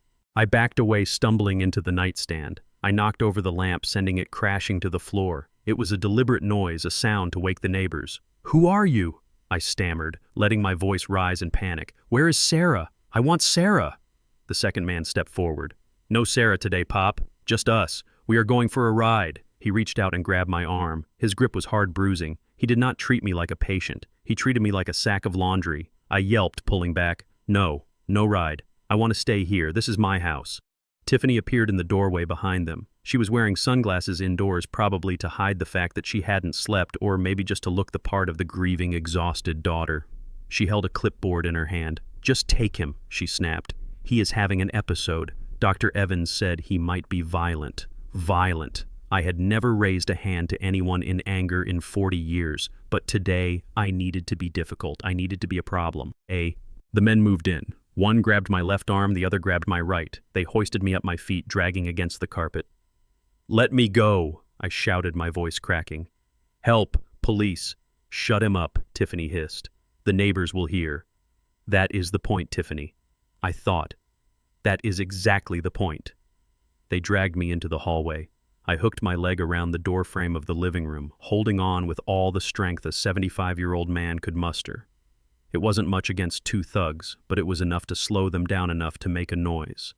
"Get off the door, old man," the shovel-handed guy growled. Prying my fingers loose one by one, I screamed. It was a raw, guttural sound that tore at my throat. It was the sound of a man being led to the slaughter. They wrestled me to the front door. The morning light hit my face blindingly bright. I blinked, tears streaming down my face. Real tears. Not from sadness, but from the physical pain of my arthritic shoulder being wrenched backward. We were on the porch now. The stage was set. The street was waking up. Mrs. Gable from across the street was out walking her poodle. Mr. Henderson was getting his paper. They stopped. They stared. This was my audience. Tiffany saw them too. She immediately switched gears. Her face crumpled into a mask of tragic sorrow. She brought a tissue to her eyes, sobbing loudly enough to carry across the lawn. "I am so sorry, everyone," she wailed, her voice trembling with fake emotion. "I am so sorry." He is sick. He is very sick. I struggled against the men digging my heels into the wooden planks of the porch steps. No, I screamed. Not sick. She is stealing my house. Help me. Tiffany shook her head, looking at Mrs. Gable with pleading eyes. He tried to burn the house down last night, she shouted, pointing at the front window. He turned on the gas. He thinks he is in the war. The doctor says he has to go. It is for his own safety. Gaslighting, in the truest sense of the word. She was using the trap she had set for me, the tea I had spilled, to paint me as a monster. I saw Mrs. Gable hesitate. She looked at me, then at Tiffany, then at the unmarked van. Doubt clouded her face. She had known me for 20 years. She knew I mowed my lawn every Saturday. She knew I fixed her gutter last fall. But dementia is a thief. It steals the person you know and leaves a stranger. Tiffany was banking on that fear. The men dragged me down the steps. My feet hit the concrete walkway. I kicked out, catching the tattoo guy in the shin. He cursed and tightened his grip, twisting my arm behind my back. "Easy, Pop, or we sedate you right here," he whispered in my ear. His voice was low, a threat meant only for me. I looked up. I needed eye contact. I needed a witness. I saw the teenager from next door, Leo. He was 16, glued to his phone, usually oblivious to the world. But the screaming had drawn him out to his driveway. He was holding his phone up. The camera lens was pointed straight at us. The red recording light was on. This was it, the golden ticket. I stopped, struggling for a split second, gathering my breath. Then I threw myself sideways, grabbing onto the wrought iron railing of the front steps. I clung to it like a drowning man clutching a lifeline. "She is killing me!" I roared, my voice carrying down the block. "Look at her! She is killing me for the insurance! Call the police! She poisoned me!" Tiffany rushed forward, her sunglasses slipping down her nose. Her composure cracked.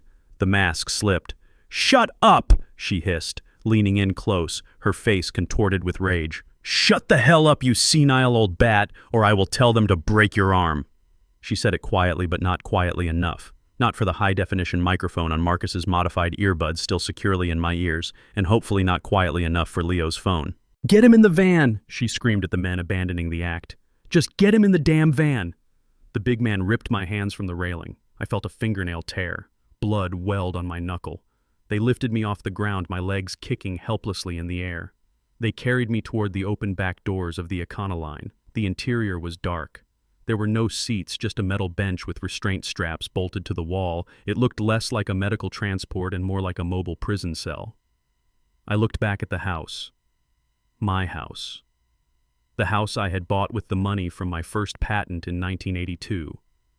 The house where I had watched my first wife die of cancer. The house where I had tried to be a father to this viper. Tiffany stood on the lawn, smoothing her dress. She wasn't crying anymore. She was watching me being loaded up like garbage, and she looked relieved. She looked like she was already counting the money. Mrs. Gable took a step off her curb. "Excuse me," she called out, her voice uncertain. "Is there a doctor present? That van, it doesn't look official." Tiffany spun around, a dazzling fake smile plastered back onto her face. "It is a private service, Mrs. Gable. Very exclusive. Specialized care. Dr. Evans arranged it personally. We just want the best for Dad." Mrs. Gable looked at the van. She looked at the thugs shoving me inside. She looked at the blood on my hand. She didn't look convinced. She reached into her pocket and pulled out her phone. She started dialing. I saw it. Tiffany saw it. No, Mrs. Gable, please." Tiffany started walking toward her. "Do not bother the police. They have enough to do. This is a family matter." But Mrs. Gable turned her back on Tiffany, putting the phone to her ear. I smiled. A grim, bloody smile. The cavalry was coming. But I didn't need the police to save me. I needed them to witness the crime. The men threw me onto the metal bench. One of them pressed a knee into my chest, pinning me down, while the other grabbed the leather restraints. "Stay down, old man," the tattoo guy spat. "You are making this hard on yourself." I looked him in the eye. My chest hurt. My wrist was throbbing, but my mind was clear. "You have no idea, son," I wheezed. "You have absolutely no idea how hard this is about to get." He frowned, pausing with the buckle in his hand. "What did you say?" I didn't answer. I just looked past him out the back doors of the van. A black SUV turned the corner at the end of the street. Then another. Then a third. They were moving fast in a tight formation. They weren't police cruisers. They were blacked-out Suburbans with government plates. They screeched to a halt, blocking the driveway, boxing the white van in. The doors of the SUVs flew open. 6 men in tactical gear stepped out. They didn't have tasers. They had assault rifles slung across their chests. The man in the lead was not a cop. He was wearing a bespoke Italian suit that cost more than the van I was lying in. He had silver hair and eyes that could cut glass. It was Alexander Sterling, the CEO of Vertex Solutions. The thug holding the buckle froze. Who the hell are these guys? I let out a long breath, relaxing against the cold metal floor. Those, I said softly, are my coworkers. And you are parked in their spot. Tiffany stood on the lawn, her mouth agape, her phone slipping from her fingers. She stared at the armed men swarming her property. She stared at the CEO walking toward her with the stride of a man who owned the ground he walked on. She looked back at the van. She looked at me. And for the first time since she sent me those cursed earbuds, I saw true, unadulterated fear in her eyes. She wasn't looking at a senile old man anymore. She was looking at a ghost who had just summoned an army. I closed my eyes and listened to the beautiful sound of her world ending. The silence inside the van was shattered not by a siren, but by the synchronized slamming of heavy doors. It sounded like a volley of gunfire. The thug with the scorpion tattoo froze, his hand still gripping the leather restraint strap across my chest. He looked up toward the open rear doors of the Ford Econoline, and for the first time since he dragged me out of my house, the arrogance drained from his face, leaving behind the raw, primal fear of a bully who realizes he has just punched the wrong man. I did not need to look to know what was happening. I felt the vibration of heavy engines idling through the metal floor of the van. I heard the crunch of tactical boots on the asphalt moving with a precision that the local police force could never replicate. This was not law enforcement. This was private equity with a license to kill. The thug let go of the strap. He backed away, hands raised instinctively. The other man, the one with the shovel hands, dropped the buckle he was holding as if it had turned red hot. Step away from the vehicle. The voice was calm, amplified by a megaphone, but lacking the frantic urgency of a cop. It was a command, not a request. I sat up, rubbing my bruised wrist. The pain in my shoulder was a dull throb, but my mind was razor sharp. I looked out the back of the van. My driveway had been transformed into a fortress. 3 black armored SUVs formed a semicircle blocking the exit, boxing the white van in against the garage door. The tinted windows were impenetrable. The grills flashed with covert strobe lights, not red and blue, but white and amber. 6 men stood in a perimeter. They wore charcoal gray suits that were cut to hide the bulk of body armor and the submachine guns slung across their chests. They did not aim their weapons. They held them at the low ready, a posture that suggested they did not need to aim to hit their target. They were the ghosts, the elite security detail of Vertex Solutions. And walking through the gap between the SUVs was Alexander Sterling. He looked out of place on a cracked suburban driveway. He was wearing a bespoke Italian suit, a shade of midnight blue that cost more than the house Tiffany was trying to steal. His silver hair was perfectly coiffed, and his eyes behind rimless glasses were cold enough to freeze oxygen. He did not look at the thugs. He did not look at Tiffany. He looked straight at me. Mr. Sterling, the scorpion tattoo guy, stammered, his voice cracking. This is a medical transport. We have paperwork. Sterling ignored him. He walked right up to the back of the van, his polished Oxfords shining in the morning sun. He extended a hand toward me. Booker, he said, his voice smooth and cultured. I apologize for the delay. Traffic on the interstate was murder. I took his hand. His grip was firm, familiar. We had shaken hands on deals worth millions in back rooms where the air was thick with cigar smoke, but he had never looked at me with more respect than he did right now, pulling me out of a kidnapping van in my own front yard. I stepped down onto the driveway. My knees were shaky, but I stood tall. I brushed the dust off my cardigan. I adjusted my glasses. You are right on time, Alex, I said. The 2 thugs scrambled out of the side door of the van, trying to make themselves small, trying to disappear into the bushes. But 2 of the security operators stepped into their path. They did not say a word. They just stood there, walls of muscle and Kevlar, silently inviting the men to try something stupid. The thugs froze, putting their hands on their heads. Tiffany was standing on the lawn near the hydrangeas. Her mouth was open, a perfect circle of shock. Her phone was in her hand, but she wasn't filming anymore. She was staring at Alexander Sterling. She recognized him. Everyone recognized him. He was on the cover of Forbes last month. He was the face of American cybersecurity, and he was shaking the hand of her janitor father. She blinked rapidly, her brain trying to reconcile the two realities crashing together in front of her. The script had flipped so violently she had whiplash. She marched forward, her heels sinking into the grass, trying to regain control of a narrative that was spiraling into chaos. "Excuse me," she shrieked, her voice shrill and desperate. "Who do you think you are? You cannot just storm onto my property and interfere with a medical procedure." Sterling turned to her slowly. He looked at her the way one looks at a stain on a silk tie. "Your property?" he asked, arching an eyebrow. "Yes, my property," Tiffany spat, waving the power of attorney papers that Todd had forged. "I am his legal guardian. He is sick. He is dangerous. Get your goons off my driveway or I will call the police." Sterling laughed. It was a dry, humorless sound. "Please do call them. In fact, I believe my head of security has already alerted the FBI. They should be here any minute to collect the trash." Tiffany faltered. FBI. The word hung in the air. She looked at me, then back at Sterling. You know him?" she asked, pointing a trembling finger at me. Sterling stepped closer to her, looming over her with the weight of $1 billion valuation. "Know him. Madam, I work for him." The silence that followed was absolute. Mrs. Gable across the street stopped walking her dog. The teenager Leo stopped filming. The wind seemed to stop blowing. Tiffany let out a short, nervous laugh. "What are you talking about? He is a maintenance man. He fixes toilets. He mops the floors.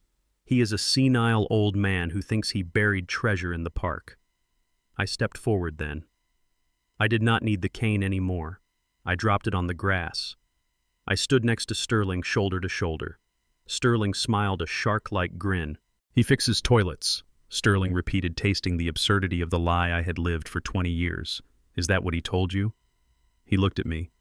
"You really committed to the bit, didn't you, Booker?" I shrugged. "Privacy is a luxury, Alex. You know that better than anyone." Sterling turned back to Tiffany. His face hardened. The amusement was gone. "Your father is not a maintenance man. He is a founding partner of Vertex Solutions. We started the company in a garage in 1985.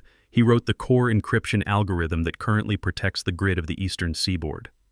Tiffany shook her head, backing away. "No, that is a lie.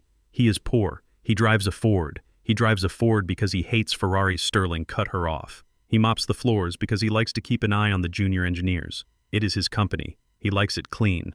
Sterling took a step closer, his voice dropping to a lethal whisper. "Booker T. Washington owns 15% of Vertex Solutions. His stock options alone are valued at just over $400 million. And more importantly, madam, he holds one of the 3 master keys to the Pentagon's cybersecurity contract." I watched Tiffany's face. I watched the blood drain out of it so fast I thought she might faint. I watched her knees buckle. 400 million. The number hit her like a physical blow. She had tried to kill me for a house worth maybe 300,000 and a life insurance policy of 50 grand. She had tried to bury a man who could have bought her a private island without checking his bank balance. She looked at me, and for the first time she saw the man behind the mask. She saw the intelligence I had hidden. She saw the power I had suppressed. And she saw the magnitude of her mistake. You have millions," she whispered, her voice barely audible. I nodded slowly. "And you let me. You let me struggle. You let me drown in debt. You let me live like this." "I let you live," I said, my voice cold and hard. "I paid your tuition. I bought your cars. I paid your bail. I gave you every opportunity to be a decent human being. I gave you a safety net and you tried to turn it into a noose. I looked at the van. I looked at the thugs cowering by the fence. I did not hide the money to hurt you, Tiffany. I hid it to protect you from yourself, because I knew if you knew about the money you would stop trying, you would become a parasite." I paused, letting the words sink in. "But I was wrong. You became a predator." Tiffany's face twisted. The shock turned into a grotesque mask of fury. Greed does not die easily. Even now, facing an army, she could not let go of the prize. "It is mine," she screamed, lunging toward me. "It is family money. I am your daughter. You cannot keep it from me. I have the papers. I have the signature." She waved the power of attorney in the air like a weapon. Sterling signaled to one of his guards. The man stepped forward and snatched the papers from her hand. He handed them to me. I looked at the document. I looked at the jagged signature at the bottom. Judas Iscariot. I held it up for her to see. "Read it, Tiffany," I said. "Read the signature." She squinted, her eyes darting across the page. She stopped. Her mouth opened. "Judas," she whispered. "I did not sign my name," I said. "I signed the name of the traitor, because that is what I was dealing with. A traitor." I tore the paper in half, then in half again. I let the pieces fall onto the grass like confetti at a funeral. "You have nothing, Tiffany. You have no power. You have no house. You have no inheritance." Sterling checked his watch. "The police are 2 minutes out, Booker. The FBI is right behind them." Marcus sent over the audio files from the earbuds. "The espionage charges alone will put her away for 20 years. "Espionage," Tiffany stammered. I just wanted the house." "You used a military-grade listening device to record a man with top-secret clearance inside a secure facility," Sterling said. "You uploaded that data to an unsecured cloud server. Do you have any idea what the Department of Defense does to people who compromise their assets?" He shook his head. "You are not going to a regular prison. You are going to a federal supermax. And you are going to be there for a very long time." Sirens wailed in the distance, getting louder.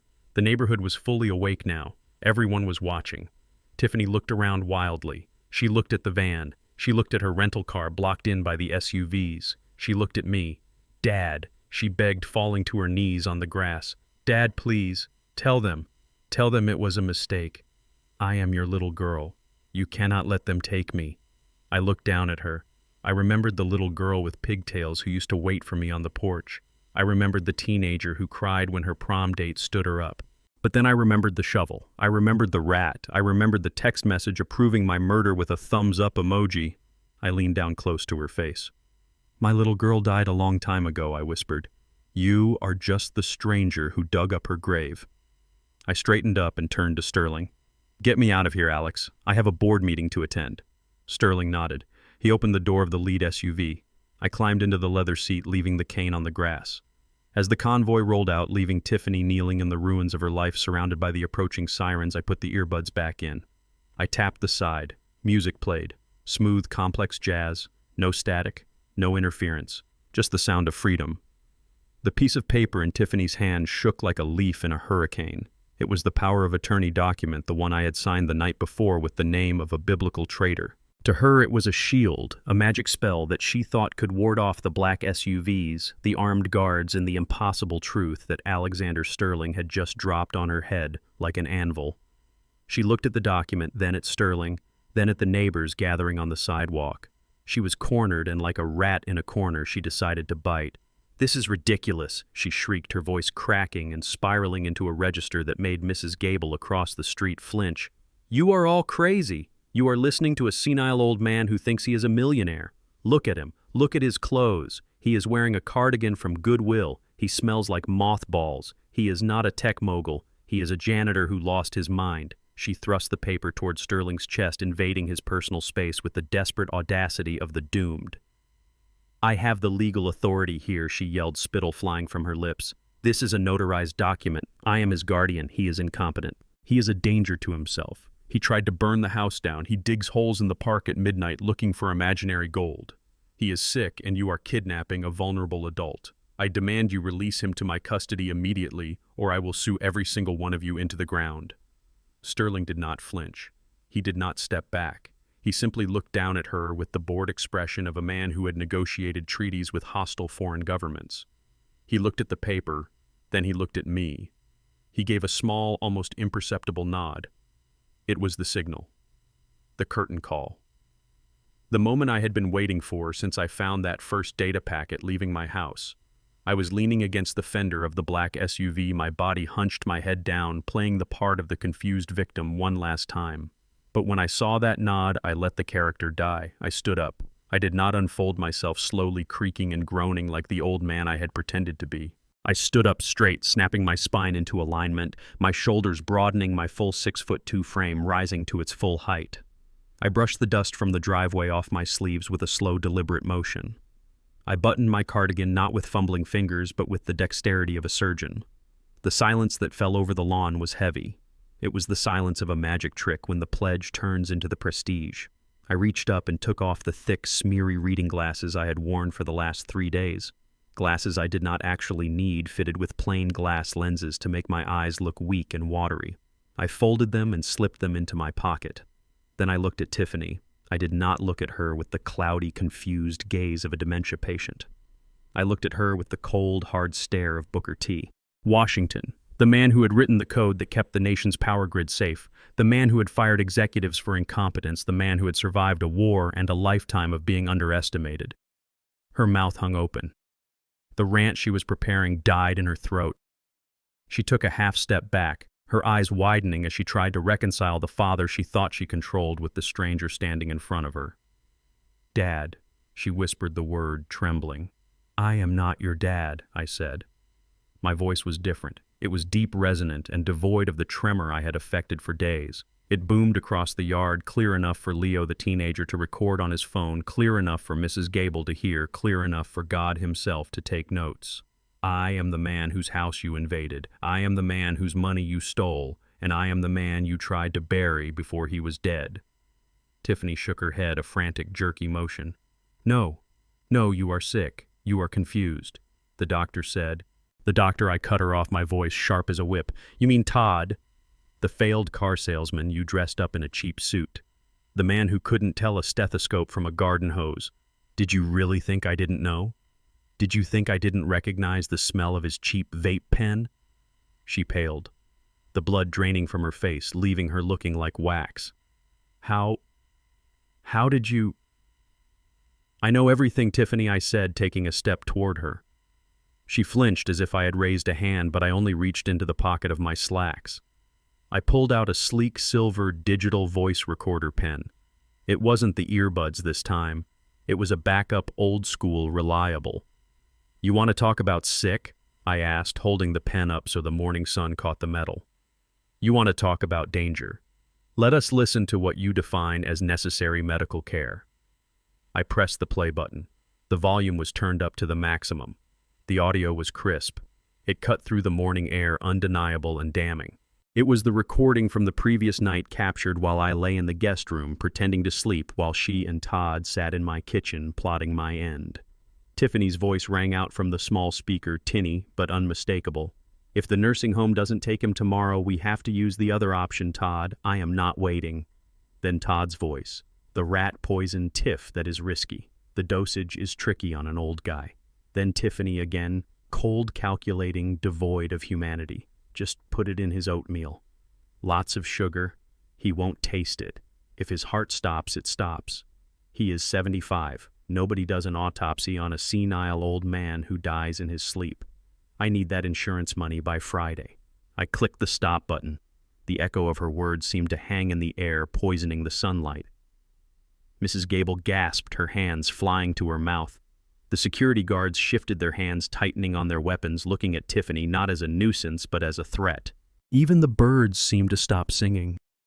Tiffany stood there frozen. The paper in her hand fluttered to the grass.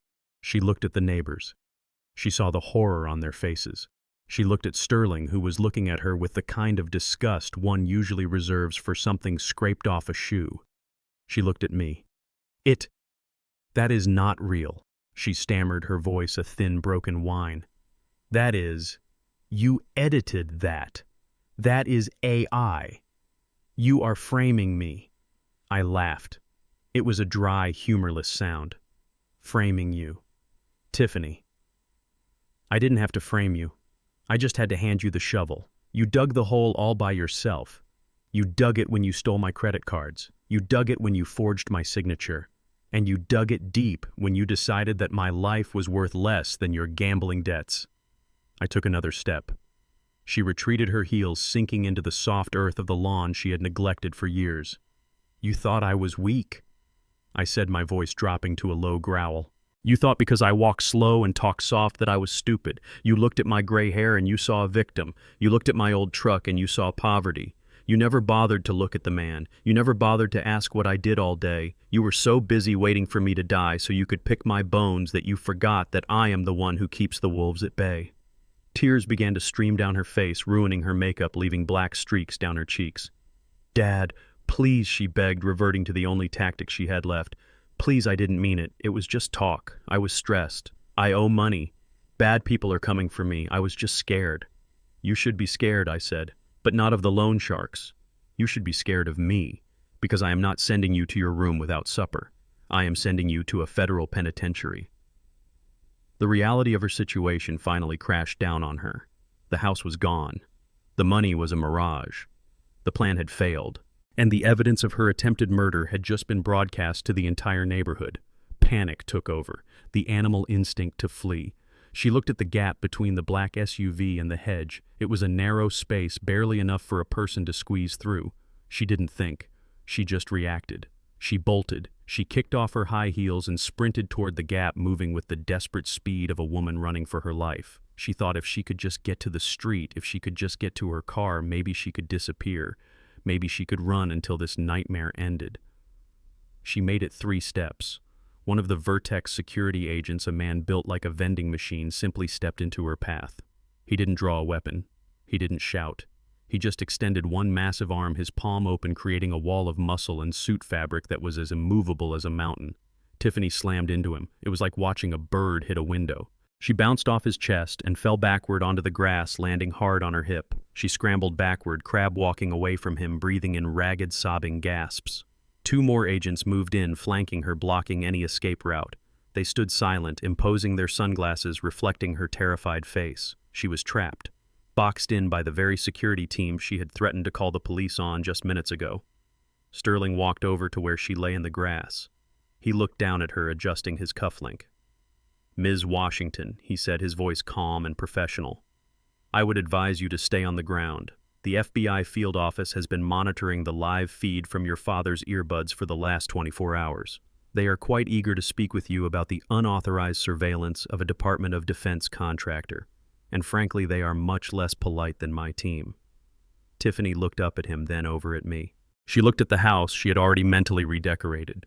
She looked at the power of attorney document lying in the dirt, a worthless piece of paper signed by a traitor. She curled into a ball on the lawn and began to scream. It wasn't a scream of fear. It was a scream of pure childish rage, a tantrum of a woman who had been told no for the first time in her life. I watched her. I felt a pang of something in my chest, not regret, not pity, just a hollow sadness for the waste of it all. I had tried. God knows I had tried to raise her right. But some seeds are bad before they ever hit the soil. I put my glasses back on, not because I needed them, but because I was done looking at her. I turned to Sterling. "Is the car ready, Alex?" I asked. Sterling nodded, gesturing to the lead SUV where the driver was holding the door open. "It is waiting for you, Booker. We have a lot of work to do." I walked toward the car, stepping over the threshold of my old life, leaving the drama and the betrayal behind on the lawn. I didn't look back at the woman screaming in the grass. I didn't look back at the neighbors filming on their phones. I looked forward. Because for the first time in a long time, I wasn't just surviving. I was winning. And the view from the winner's circle was spectacular. The sound that followed the arrival of the black Vertex SUVs was not the comforting chirp of a neighborhood patrol car, but a cacophony that shook the fillings in my teeth. It was a siren chorus, a wailing wall of noise that announced the arrival of the heavy cavalry. From both ends of my quiet suburban street, blue and red lights washed over the houses, turning the morning dew into a kaleidoscope of flashing warnings. Tiffany scrambled up from the grass, her dress stained with mud and grass, her hair a bird's nest of panic. For a split second, hope flared in her eyes. She looked at the approaching convoy of government vehicles, and her delusional mind twisted the narrative one last time. In her warped reality, she was still the victim. She was still the concerned daughter trying to save her father from a private army. She thought the police were here for her protection. "Thank God," she screamed, waving her arms frantically at the lead car.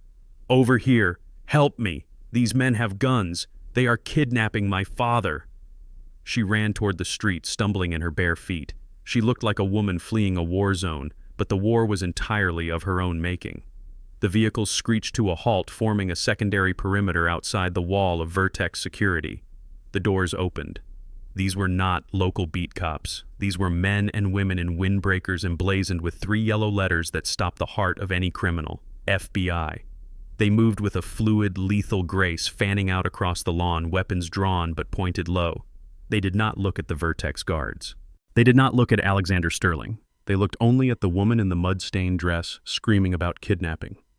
Special Agent Miller, a man I had met once during a security audit at the Pentagon, stepped forward. He ignored Tiffany's outstretched hand. He ignored her tears. He walked right past her to where Sterling and I stood by the SUV. Mr. Washington, Miller said, nodding respectfully. Mr. Sterling, we received the data packet from your associate Marcus. The chain of custody is secure. Sterling adjusted his cuffs. It is all there, Agent. The audio files, the unauthorized transmission logs, and the origin point of the hardware. Tiffany froze. She looked between us, her hands hovering in the air. Wait. You know them. Why aren't you arresting them? He is senile. He is holding me against my will. Agent Miller turned to her slowly. He did not blink. He did not smile. Tiffany Washington, he said, his voice projecting clearly over the idling engines. You are under arrest. Tiffany let out a hysterical laugh. Arrest? For what? Caring for my father, trying to get him medical help.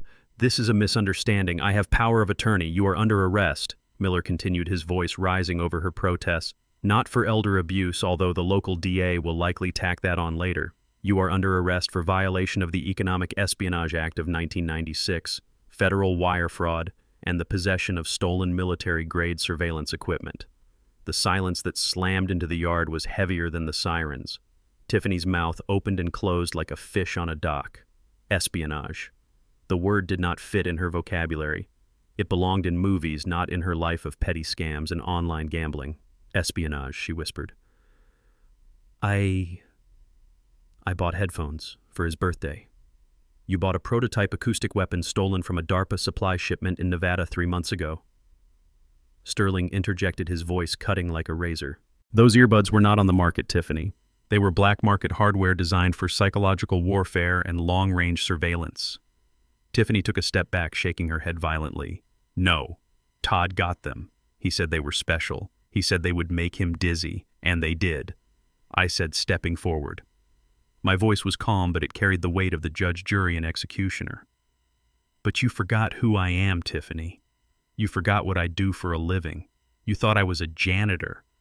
You didn't know that when you put a listening device in my ear, you were bugging a man with a top-secret SCI clearance. I walked closer to her, leaning in so she could see the clarity in my eyes. Every day I went to work, Tiffany, you were recording. You were streaming audio from inside Vertex Solutions. You were capturing conversations about the national power grid, about defense contracts, about encryption keys that protect this country. And you uploaded all of that to an unsecured cloud server in the Caymans to share with your boyfriend. Agent Miller stepped in, pulling a pair of handcuffs from his belt. These were not the flimsy cuffs the local police used. These were heavy, federal steel. Recording classified conversations and transmitting them to a third party is treason, Ms. Washington, Miller said. The fact that you did it to steal an inheritance is irrelevant to the Department of Defense. You are a national security threat. Tiffany's legs gave out. She collapsed onto the wet grass, not out of drama this time, but out of the sheer crushing weight of reality. She looked up at me, tears streaming down her face, ruining her makeup, making her look like a broken doll. Dad, she wheezed. Dad, please. I didn't know. I swear I didn't know. It was just a house. I just wanted the house. It was never just a house, I said, looking down at her. It was my life. It was my dignity. And you sold it for a pair of stolen headphones and a hole in the ground. Agent Miller hauled her to her feet. She was dead weight, sobbing uncontrollably now. The neighbors were watching in stunned silence. They had expected a family dispute. They were witnessing a federal takedown. Marcus came running up the driveway, his laptop tucked under his arm. He looked breathless but triumphant. Booker, he panted.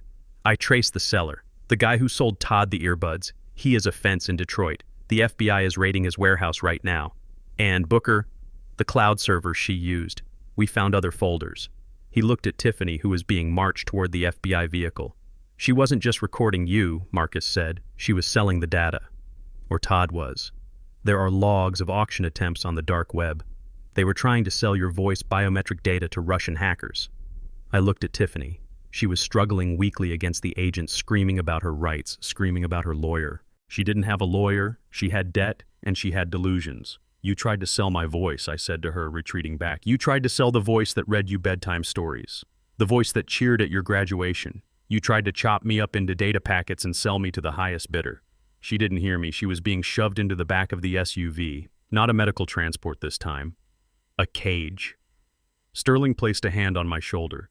It is over, Booker. The leak is plugged. The threat is neutralized. I looked at the house. My front door was still open. The lamp I had knocked over in the guest room was still on the floor. The tea stain was still on the rug. It is not over, Alex, I said quietly. Not until I sit across from her in that room and watch the last bit of hope leave her eyes. Sterling nodded, understanding. He signaled to Agent Miller. Let him ride with us, Miller. He is the plaintiff and the primary witness. And frankly, he is the only reason you caught this breach before it went global.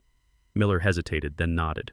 Get in the lead car, Mr. Washington. We are going to the field office. I walked toward the black SUV. I passed the spot where Tiffany had knelt, where the power of attorney document still lay torn in the grass. I stopped and picked up a piece of it. It was the scrap with the word Iscariot on it. I folded it and put it in my pocket. As I climbed into the heavy armored vehicle, I looked back at my house one last time. It looked small from here, just a wood and brick box. It wasn't my home anymore. It was a crime scene, a monument to a daughter who never existed. The convoy began to move, sirens wailing, clearing the path. I sat back in the leather seat and closed my eyes. I didn't listen to music this time. I listened to the sound of justice grinding its gears, preparing to crush the woman who thought she could break me. She wanted my attention. Now she had the attention of the United States government, and I was going to enjoy the show. The interrogation room at the FBI field office was designed to make you feel small. It was a windowless box of gray acoustic tiles and brushed steel illuminated by fluorescent lights that hummed with a headache-inducing frequency. The air conditioning was cranked up to a temperature that froze the sweat on your skin. It was a room built for breaking people. I sat on one side of the metal table, my hands resting calmly on the cold surface. I was not handcuffed. I was drinking a cup of coffee that Agent Miller had brought me. Across from me, shackled to a bolt in the floor, sat the woman I had once walked to the school bus stop. Tiffany looked like a specter. The mud from my front yard had dried into a crust on her expensive dress. Her mascara had run down her cheeks in black rivulets that looked like war paint.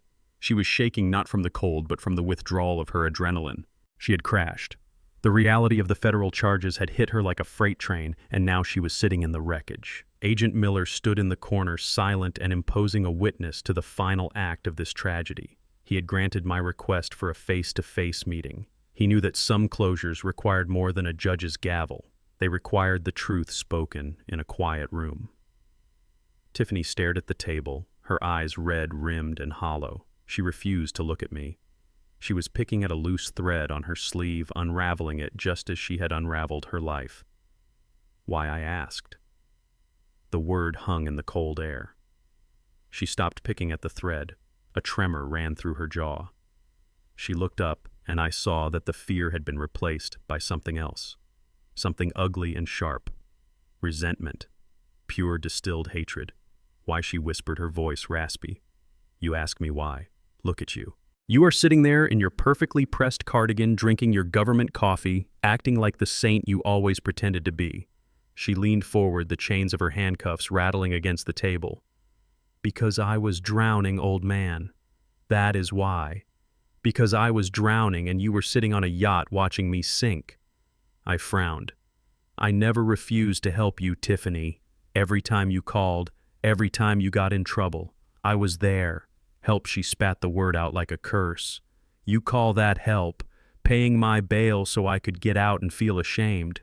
Giving me enough money to fix my car but never enough to buy a new one. You kept me on a leash. You kept me desperate. Her voice began to rise, the hysteria bubbling up again. You watched me struggle, Dad. You watched me borrow money from dangerous men. You watched me lose sleep. You watched me humiliate myself asking you for loans. And all this time you were sitting on millions. She slammed her cuffed hands onto the table. The sound was deafening in the small room. $400 million. That is what that man Sterling said. 400 million. Do you have any idea what even 1% of that would have done for me? Do you know how different my life would be? I stayed silent, letting her pour the poison out. I needed to hear it. I needed to understand the mechanics of her justification. I would have been someone she screamed. I could have started a business. I could have traveled. I could have been happy. But no. You decided to play the humble janitor. You decided to hoard it all like a dragon sleeping on gold, while your own daughter lived like a peasant. You are not a peasant, Tiffany, I said quietly. You live in a 3-bedroom condo. You drive a Mercedes. You wear designer clothes. You live better than 90% of the world, but it was never enough for you. It wasn't enough because you had more, she yelled, tears springing to her eyes again. You stingy, selfish old bastard. You let me believe we were barely getting by. You let me worry about your pension. You let me think I had to take care of you. She laughed a wet, broken sound. And that is why I did it. Yes, I admit it. I wanted the money. I deserved the money. I put up with your boring stories. I put up with your smell. I put up with your slow, shuffling existence for 30 years. I earned that money. And if I had to speed up the process to get what was owed to me, then that is on you. You forced my hand. I stared at her, stunned by the depth of her delusion. She had rewritten history to make herself the hero of a story where she was trying to murder her father. She truly believed that my wealth justified her crime. She believed that my silence was a form of abuse that warranted a death sentence. You forced me, she repeated, her voice dropping to a hiss. If you had just given me the money, I wouldn't have had to buy the poison. I wouldn't have had to hire Todd. I wouldn't be in this chair. This is your fault, Booker. You made me a criminal because you were too cheap to be a father. I took a sip of my coffee. It was lukewarm, but it tasted better than the bile rising in my throat. I set the cup down carefully, lining up the handle with the edge of the table. I needed precise movements to keep my hands from shaking, not from fear, but from a rage so profound it felt like grief. I looked at Agent Miller. He gave me a small nod. Go ahead. I turned back to Tiffany. I looked her in the eye. I stripped away the anger and let her see the pity, because that is what she was. She wasn't a monster. Monsters have power. She was just a pathetic, broken thing consumed by want. You think I was stingy? I asked, my voice low and level. You think I hoarded the money because I loved the zeros in my bank account more than I loved you? Yes, she snapped. Obviously. I reached into the inner pocket of my jacket. Tiffany flinched, thinking I was pulling out another recording device. But I pulled out a folded piece of heavy cream-colored paper. It was creased and worn as if it had been folded and unfolded many times. I unfolded it on the metal table, pushing it across the divide toward her. Read it, I said. She looked at it suspiciously. What is this? Another trick. Did you sign this one, Judas, too? Just read it, Tiffany. She leaned over the paper. Her eyes scanned the header. It was a legal document drafted by the most expensive law firm in Chicago, dated 5 years ago. The Booker T. Washington Revocable Living Trust. She read the first paragraph, then the second. Her eyes stopped moving. She froze.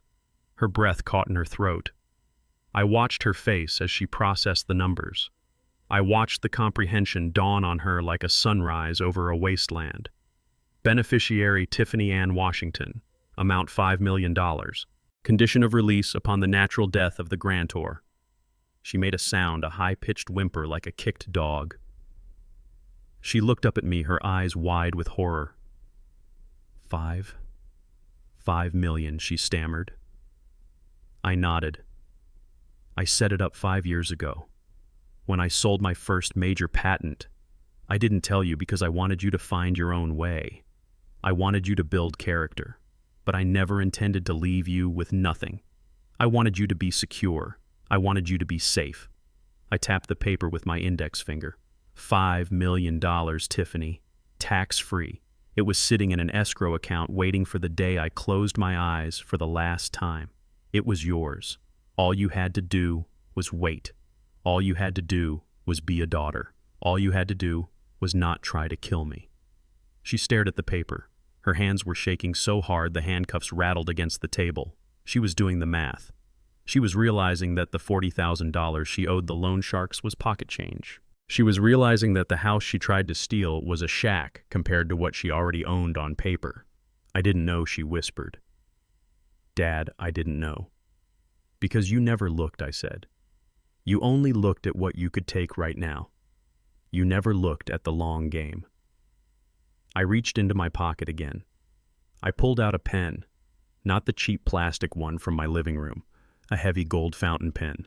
But there is a clause, I said, pointing to the bottom of the page. Paragraph 4, Section B. The beneficiary forfeits all rights to the trust if they are convicted of a felony against the grantor or if they attempt to hasten the death of the grantor by any means. Tiffany started to cry. Not the fake tears for the neighbors. These were tears of pure devastation. She was mourning the death of a future she had just murdered. No, she sobbed, reaching for the paper, trying to cover it with her hands as if she could protect the money from the truth. No, please, you can fix this, you can change it. Dad, please, I will go to jail, I will do the time. But don't take this, don't take my future. I stood up. The metal chair scraped against the floor. You don't have a future, Tiffany, I said. You traded $5 million for a pair of stolen headphones and a packet of rat poison. You made the deal, now you have to live with it. I leaned over the table. I took the pen. I drew a single thick line through her name. Then I wrote 2 words next to the crossed-out text. Null and void. I signed it. Booker T. Washington. My real name. My real signature, steady and clear. I capped the pen and put it back in my pocket. I pulled the paper away from her grasping fingers. It is gone, I said. The money is going to the United Negro College Fund. It is going to kids who appreciate an opportunity. Kids who know that you have to work for what you want.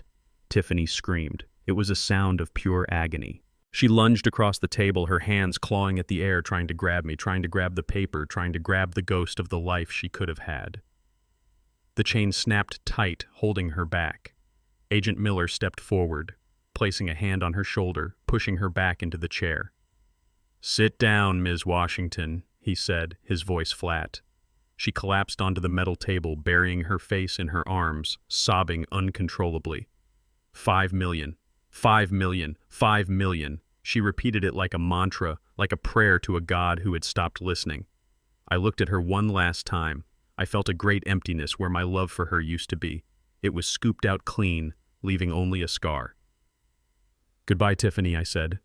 I turned and walked toward the heavy steel door. "Dad," she shrieked, lifting her head, her face a mask of red and snot. "Dad, don't leave me here. Please, I have nothing." I stopped with my hand on the handle. I didn't turn around. "You have exactly what you earned," I said. I pushed the door open and walked out into the hallway. The door clicked shut behind me, sealing the sound of her weeping inside the gray box. The silence of the corridor was beautiful. It was the silence of a ledger being balanced. I handed the document to Agent Miller, who had followed me out. "File that with the evidence," I said. He nodded. "Are you okay, Mr. Washington?" I adjusted my cardigan. I felt lighter. Decades of worry, decades of trying to save someone who didn't want to be saved had evaporated in that room. "I am fine, Agent," I said. "In fact, I think I am going to go listen to some jazz."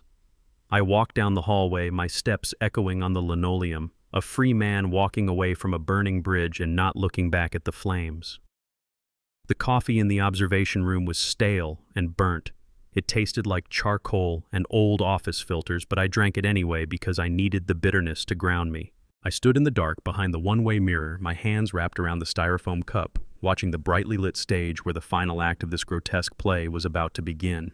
Agent Miller stood next to me, his arms crossed, his face impassive. "They picked him up 20 minutes ago," he said quietly.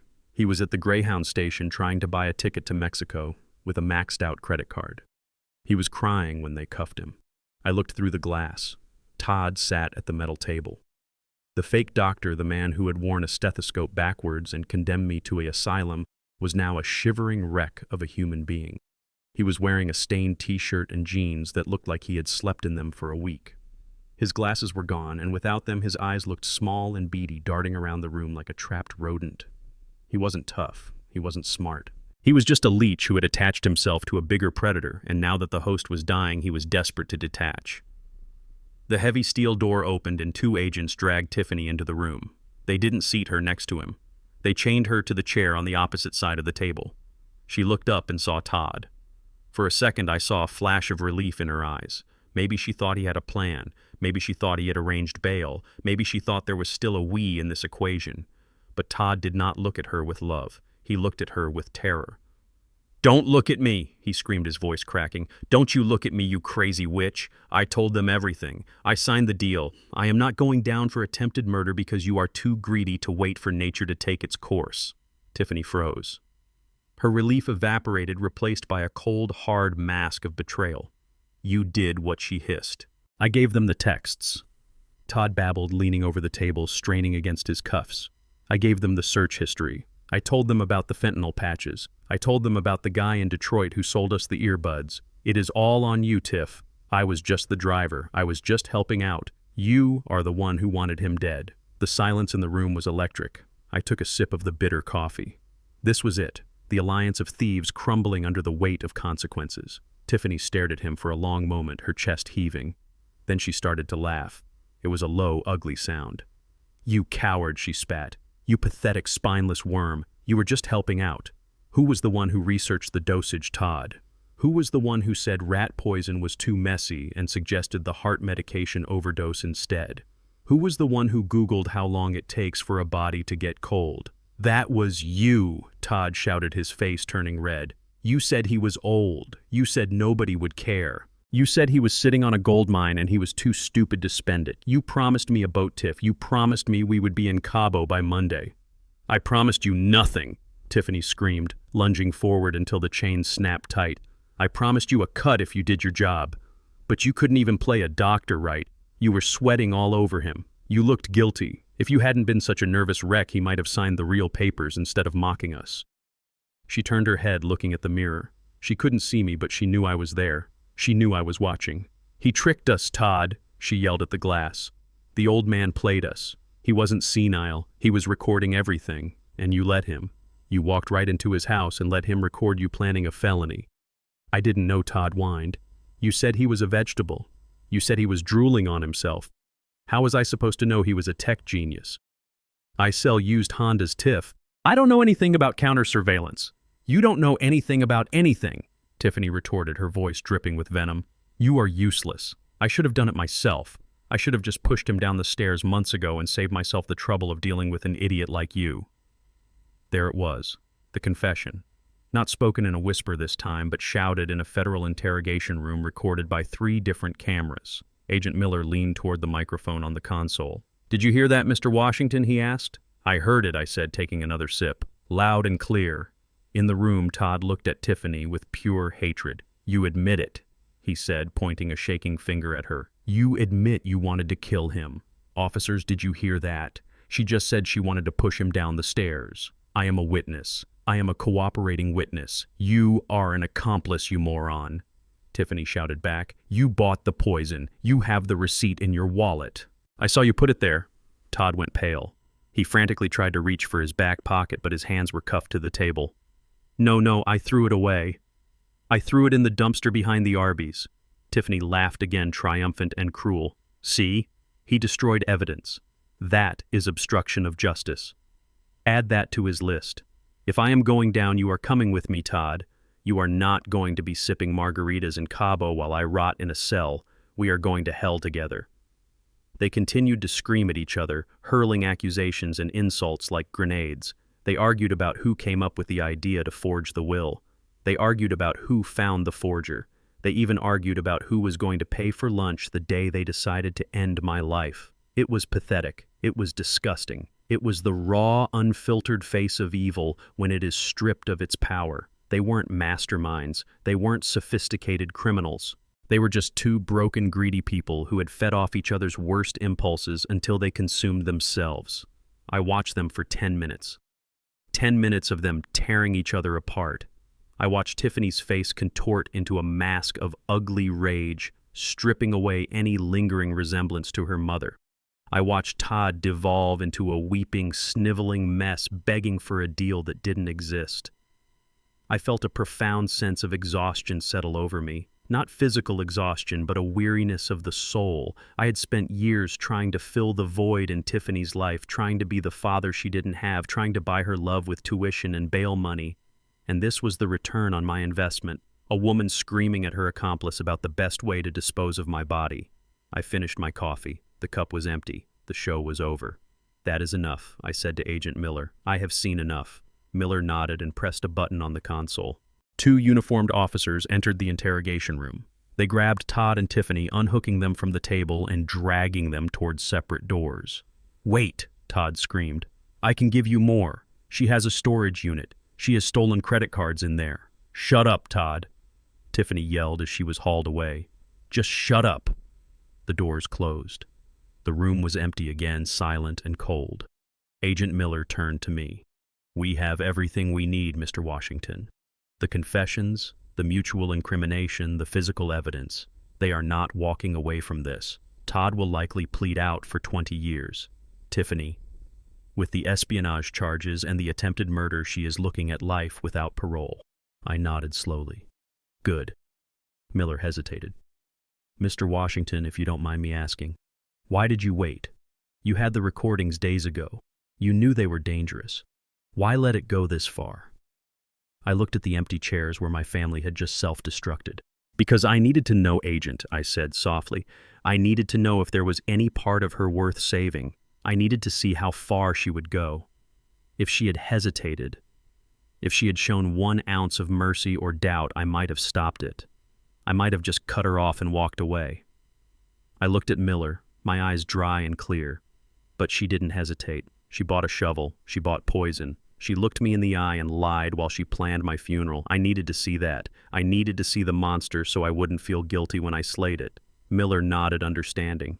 You are a strong man, Booker.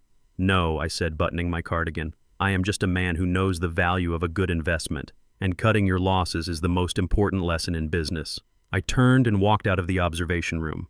I walked through the busy bullpen of the FBI office, ignoring the curious glances of the agents. I walked out into the bright afternoon sunlight. The air smelled of exhaust and city grit, but to me it smelled like rain after a long drought. Marcus and Sterling were waiting by the SUV. Marcus looked anxious, pacing back and forth. Sterling was leaning against the door, checking his emails. How did it go? Marcus asked, rushing up to me. They ate each other alive, I said simply. It is done. Marcus let out a breath he seemed to have been holding for 3 days. Thank God. And you? Are you okay? I looked at the young man who had saved my life. The man who had believed me when I said I was being hunted. The man who had used his genius to protect an old janitor. I am better than okay, son, I said, clapping a hand on his shoulder. I am free. Sterling looked up from his phone. The board is asking about the security breach, Booker. They want to know if we need to do a full audit. Tell them the breach has been contained, I said. Tell them the firewall held. And Alex? Yes, Booker. Give this kid a raise, I said, pointing at Marcus. And give him my parking spot. I won't be needing it for a while. Sterling smiled. Where are you going, Booker? I looked toward the horizon where the skyscrapers of the city met the blue of the sky. I have a boat to buy, I said. And I hear the jazz scene in Paris is wonderful this time of year. I climbed into the car, leaving the interrogation room, the betrayal, and the daughter. I never really had in the rearview mirror. The engine purred, the music started. And for the first time in 75 years, I didn't have to watch my back. I just had to watch the road ahead. 3 months is a long time to wait for the other shoe to drop, but when you have spent a lifetime building patience brick by brick, 90 days feels like a lunch break. The federal courthouse was a cathedral of mahogany and marble designed to make you feel the weight of the law before the judge even entered the room. The air smelled of floor wax and stale anxiety. I sat at the plaintiff's table adjusting the cuffs of my suit. It was a new suit, charcoal gray, tailored to fit the man I actually was, not the janitor I had pretended to be. Across the aisle, Tiffany sat next to her court-appointed defense attorney, a man named Mr. Kincaid, who wore a suit that cost more than my first car and had a smile that reminded me of a used car salesman trying to hide a transmission leak. Tiffany had changed her look. The expensive dresses and the flashy jewelry were gone. She was wearing a modest pastel cardigan and a long skirt, her hair pulled back in a simple ponytail.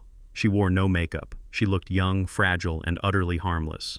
It was a costume designed to garner sympathy, a visual plea to the jury that screamed, I am just a confused girl who made a mistake.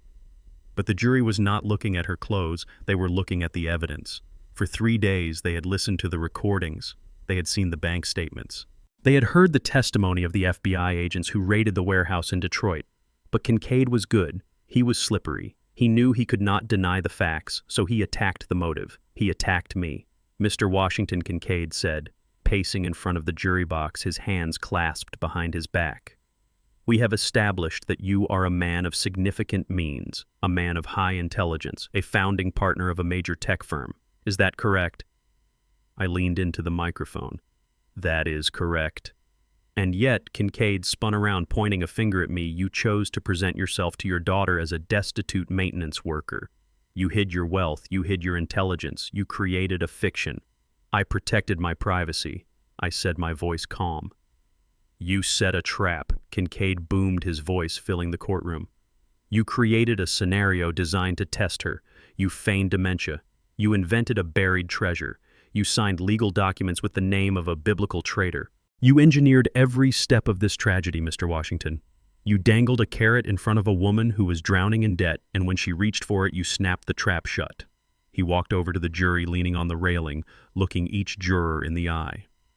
"Ladies and gentlemen, this is not a case of a predator preying on an elder. This is a case of entrapment. This is a case of a brilliant, wealthy father who resented his daughter's struggles and decided to destroy her rather than help her.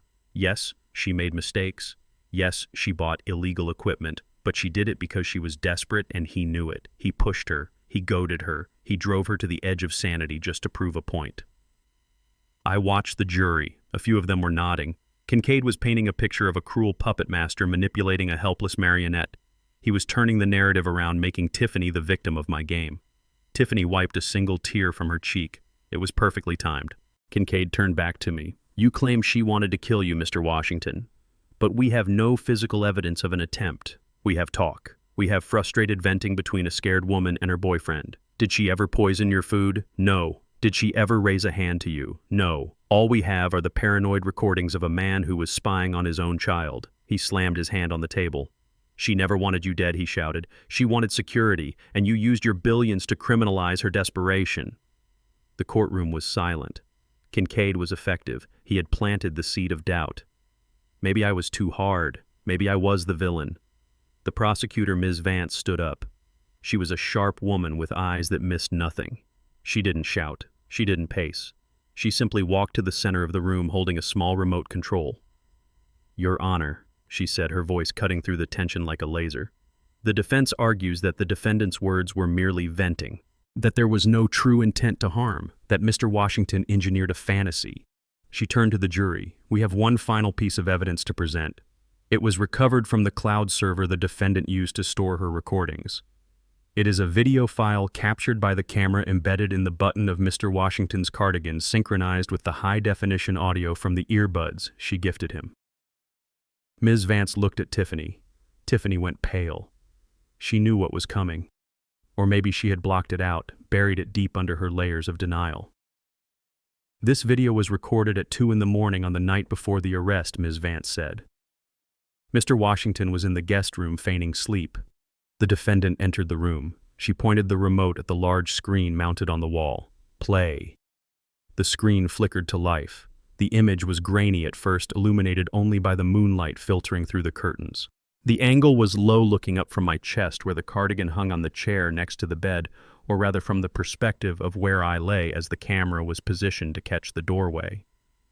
The audio was crystal clear, the ambient hum of the house, the sound of rain outside, and then the creak of the door opening.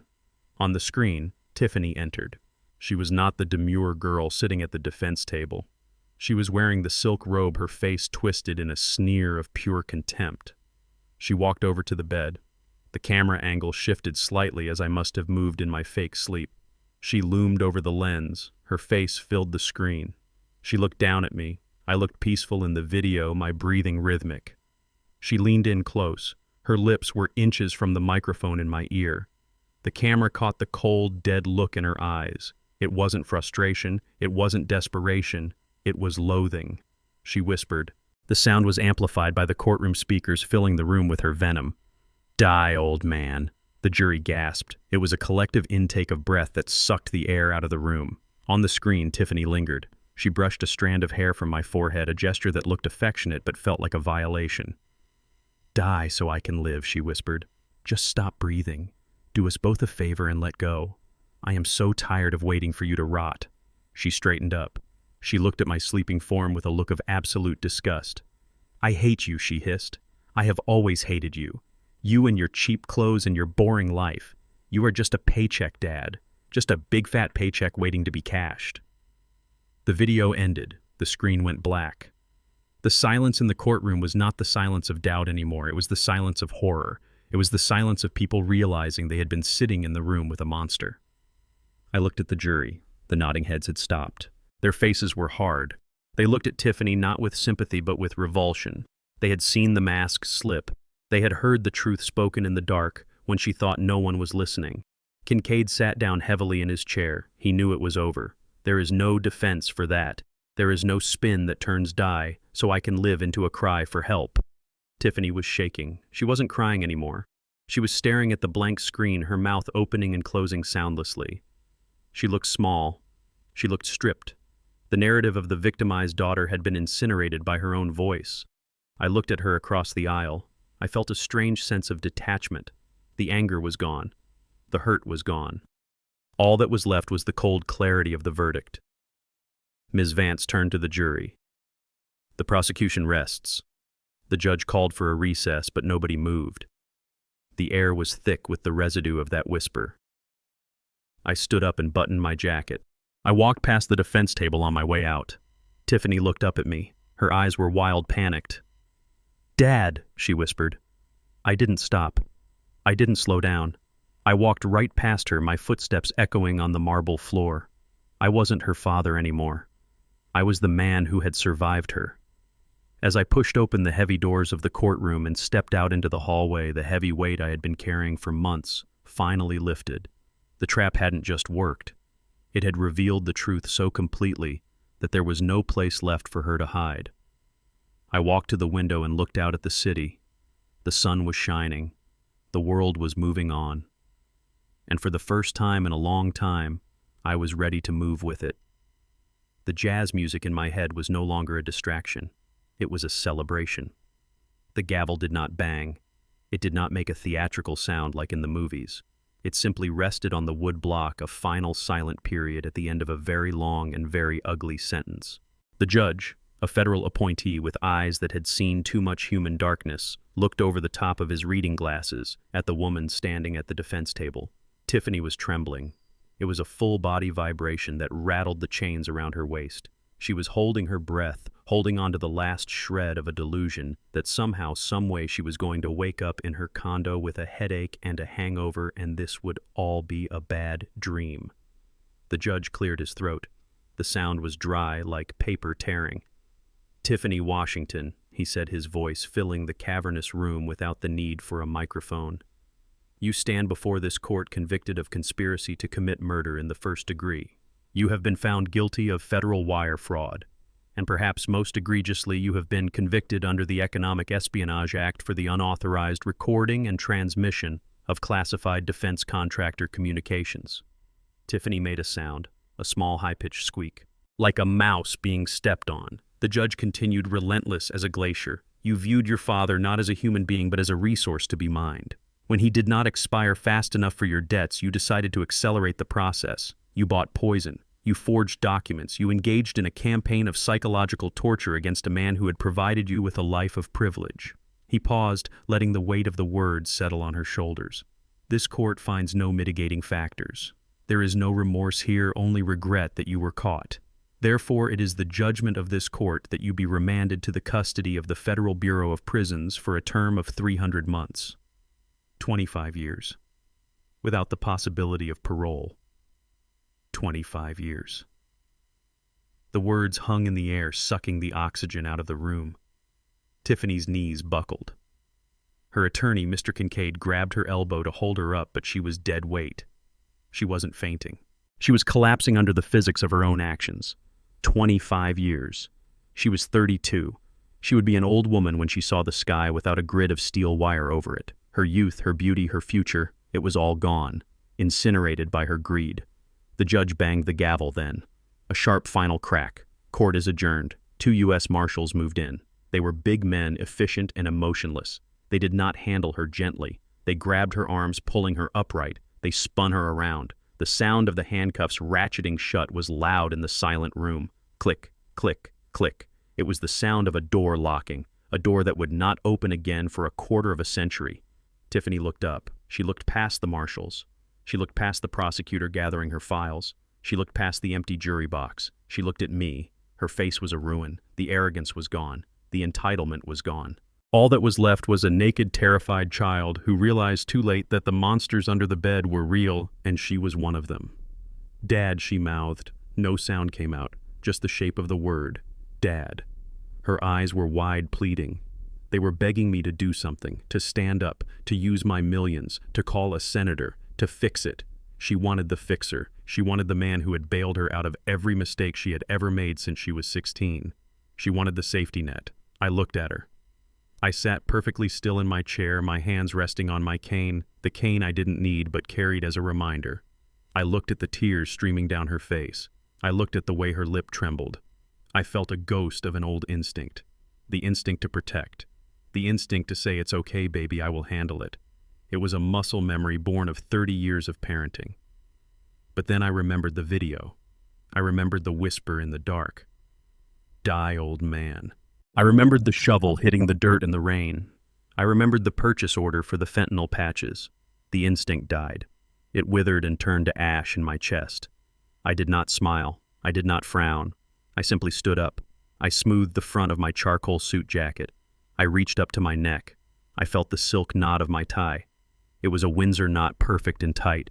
I adjusted it slightly, centering it against my collar.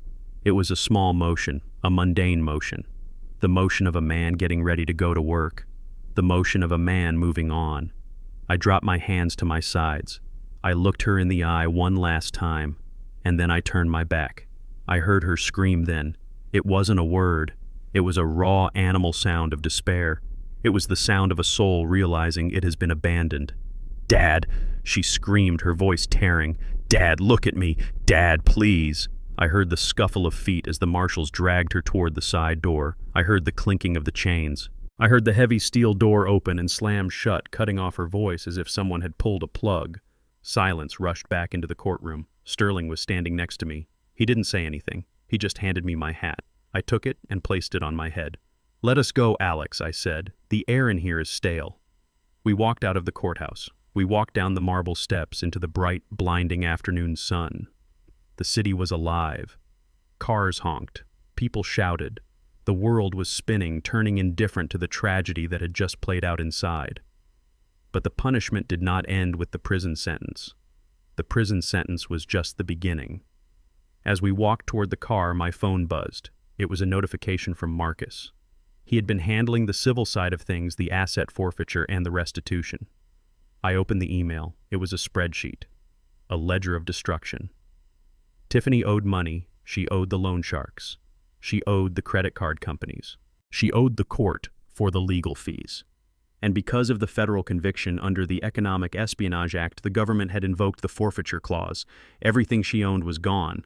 Her condo in the city, the one she bragged about, seized to pay the restitution to Vertex Solutions for the security breach. Her Mercedes, the one she leased to look rich, repossessed. Her designer clothes, her jewelry, her electronics, all of it was being auctioned off by the Marshal Service to pay her debts. She was going into prison with nothing. And when she came out in 25 years, she would have less than nothing. She would have a bill waiting for her that she could never pay. I scrolled down the list. I saw the items that used to define her. The Louis Vuitton bags, the red-bottom shoes, the gold iPhone. They were just line items now, inventory numbers. Trash to be sold for pennies on the dollar. She had wanted my life. She had wanted my fortune. She had tried to steal the foundation I had built. Instead, she had lost her own foundation. She had dug a hole looking for gold, and she had fallen into it, and the earth had closed over her head. I put the phone away. I didn't feel happy. Happiness is the wrong word. I felt balanced. The scales had tipped wildly for years, weighed down by her greed and my blindness. Now they were level. Sterling opened the car door for me. "Where to, Booker?" he asked. I looked at the city skyline. I looked at the Vertex Tower in the distance where my code was still running, where my legacy was secure. "Take me to the marina," I said. "I want to see the water." I climbed into the car. The leather was cool and smelled of success. I closed the door, shutting out the noise of the city. I thought about Tiffany one last time. I thought about her sitting in a holding cell, stripping off her civilian clothes, putting on an orange jumpsuit. I thought about the silence she would face tonight. She had given me earbuds to drive me crazy with noise. I had given her silence. 25 years of it. I tapped the screen on the car's console. I selected a playlist. Coltrane, A Love Supreme. The saxophone filled the cabin, rich and complex and beautiful. I leaned back and closed my eyes. The nightmare was over. The jazz was playing. And I was finally truly alone. The lobby of Vertex Solutions was usually a place of hushed tones and frantic typing, a cathedral of commerce where serious men and women did serious work. But when I walked through the revolving glass doors a week after the trial, it was different. Silence fell first. Not the comfortable silence of focus, but the heavy, expectant silence of a room holding its breath. Then someone started clapping. I think it was the receptionist Sarah, who used to sneak me extra sugar packets for my coffee. Then the security guards joined in. Then the junior analysts. Within seconds, the entire lobby was a thunderous wave of applause. I stood there in my charcoal suit, holding my briefcase, feeling a strange tightness in my throat. For 20 years I had walked through these doors as a ghost. I had been the invisible man who fixed the leaks and changed the bulbs. I had heard their secrets and cleaned up their messes, and never asked for recognition. Now they saw me. Really saw me.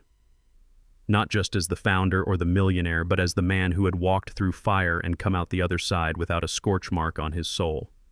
Alexander Sterling came down the grand staircase, his hand extended. "Welcome back, Booker," he said, his voice booming over the applause. Or should I say, welcome home? I shook his hand. "It is good to be back, Alex, but I am not staying long. I have some unfinished business to attend to." I took the elevator up to the executive floor. The view from the top was breathtaking, a panorama of steel and glass stretching out to the horizon. But I wasn't there for the view. I was there for Marcus. He was in his office, a small glass-walled cubicle that smelled of ozone and energy drinks. He was typing furiously, his face illuminated by the glow of 3 monitors. He didn't see me until I tapped on the glass. He jumped, spinning around, his eyes wide. "Booker!" he exclaimed, scrambling to stand up. "I mean, Mr. Washington, I didn't know you were coming in today." I walked in, closing the door behind me. "Sit down, son, and call me Booker. I am not Mr. Washington to you. I am the man who owes you his life." Marcus sat down, looking embarrassed. "You don't owe me anything, Booker. I just did what was right." "That is exactly why I owe you," I said. "In a world full of Tiffany's and Todds, doing what is right is a revolutionary act." I reached into my briefcase and pulled out a thick envelope. I placed it on his cluttered desk. "What is this?" Marcus asked, eyeing it warily. "Open it," I said. He opened the envelope. He pulled out the documents. His eyes scanned the first page and his jaw dropped. He looked up at me, his face pale with shock. This is a promotion to Chief Information Security Officer," he stammered. "And stock options. Booker, this is 5% of your holdings. This is millions of dollars." I nodded. "It is, and you earned every penny. You didn't just hack a pair of headphones, Marcus. You protected this company. You protected my legacy, and you protected an old man when no one else would." I leaned forward, resting my hands on his desk. "I am retiring, Marcus. For real this time. I am stepping down from the board. I am cashing out a portion of my shares to fund my next adventure. But I need to know that this place, that my life's work, is in good hands. Hands that won't steal. Hands that won't cheat. Hands that know the difference between value and price." Marcus looked at the papers, then at me. Tears welled in his eyes. "I won't let you down." "Booker, I know you won't," I said. "Now get back to work. You have a company to run." Leaving the office was easier than I thought it would be. I didn't look back. I didn't feel a pang of loss. I felt like a man who had finally put down a heavy load after carrying it for too many miles. The next stop was the house. My house. The house Tiffany had tried to kill me for. I stood on the sidewalk looking at it. The for sale sign was already planted in the lawn, bold and red. The grass was overgrown. The windows were dark. It looked small. It looked tired. It looked like a skin I had shed. I walked through the empty rooms one last time. The furniture was gone, donated to a shelter for veterans. The walls were bare.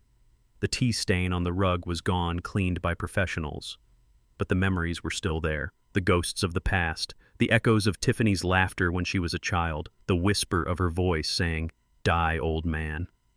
I walked into the kitchen.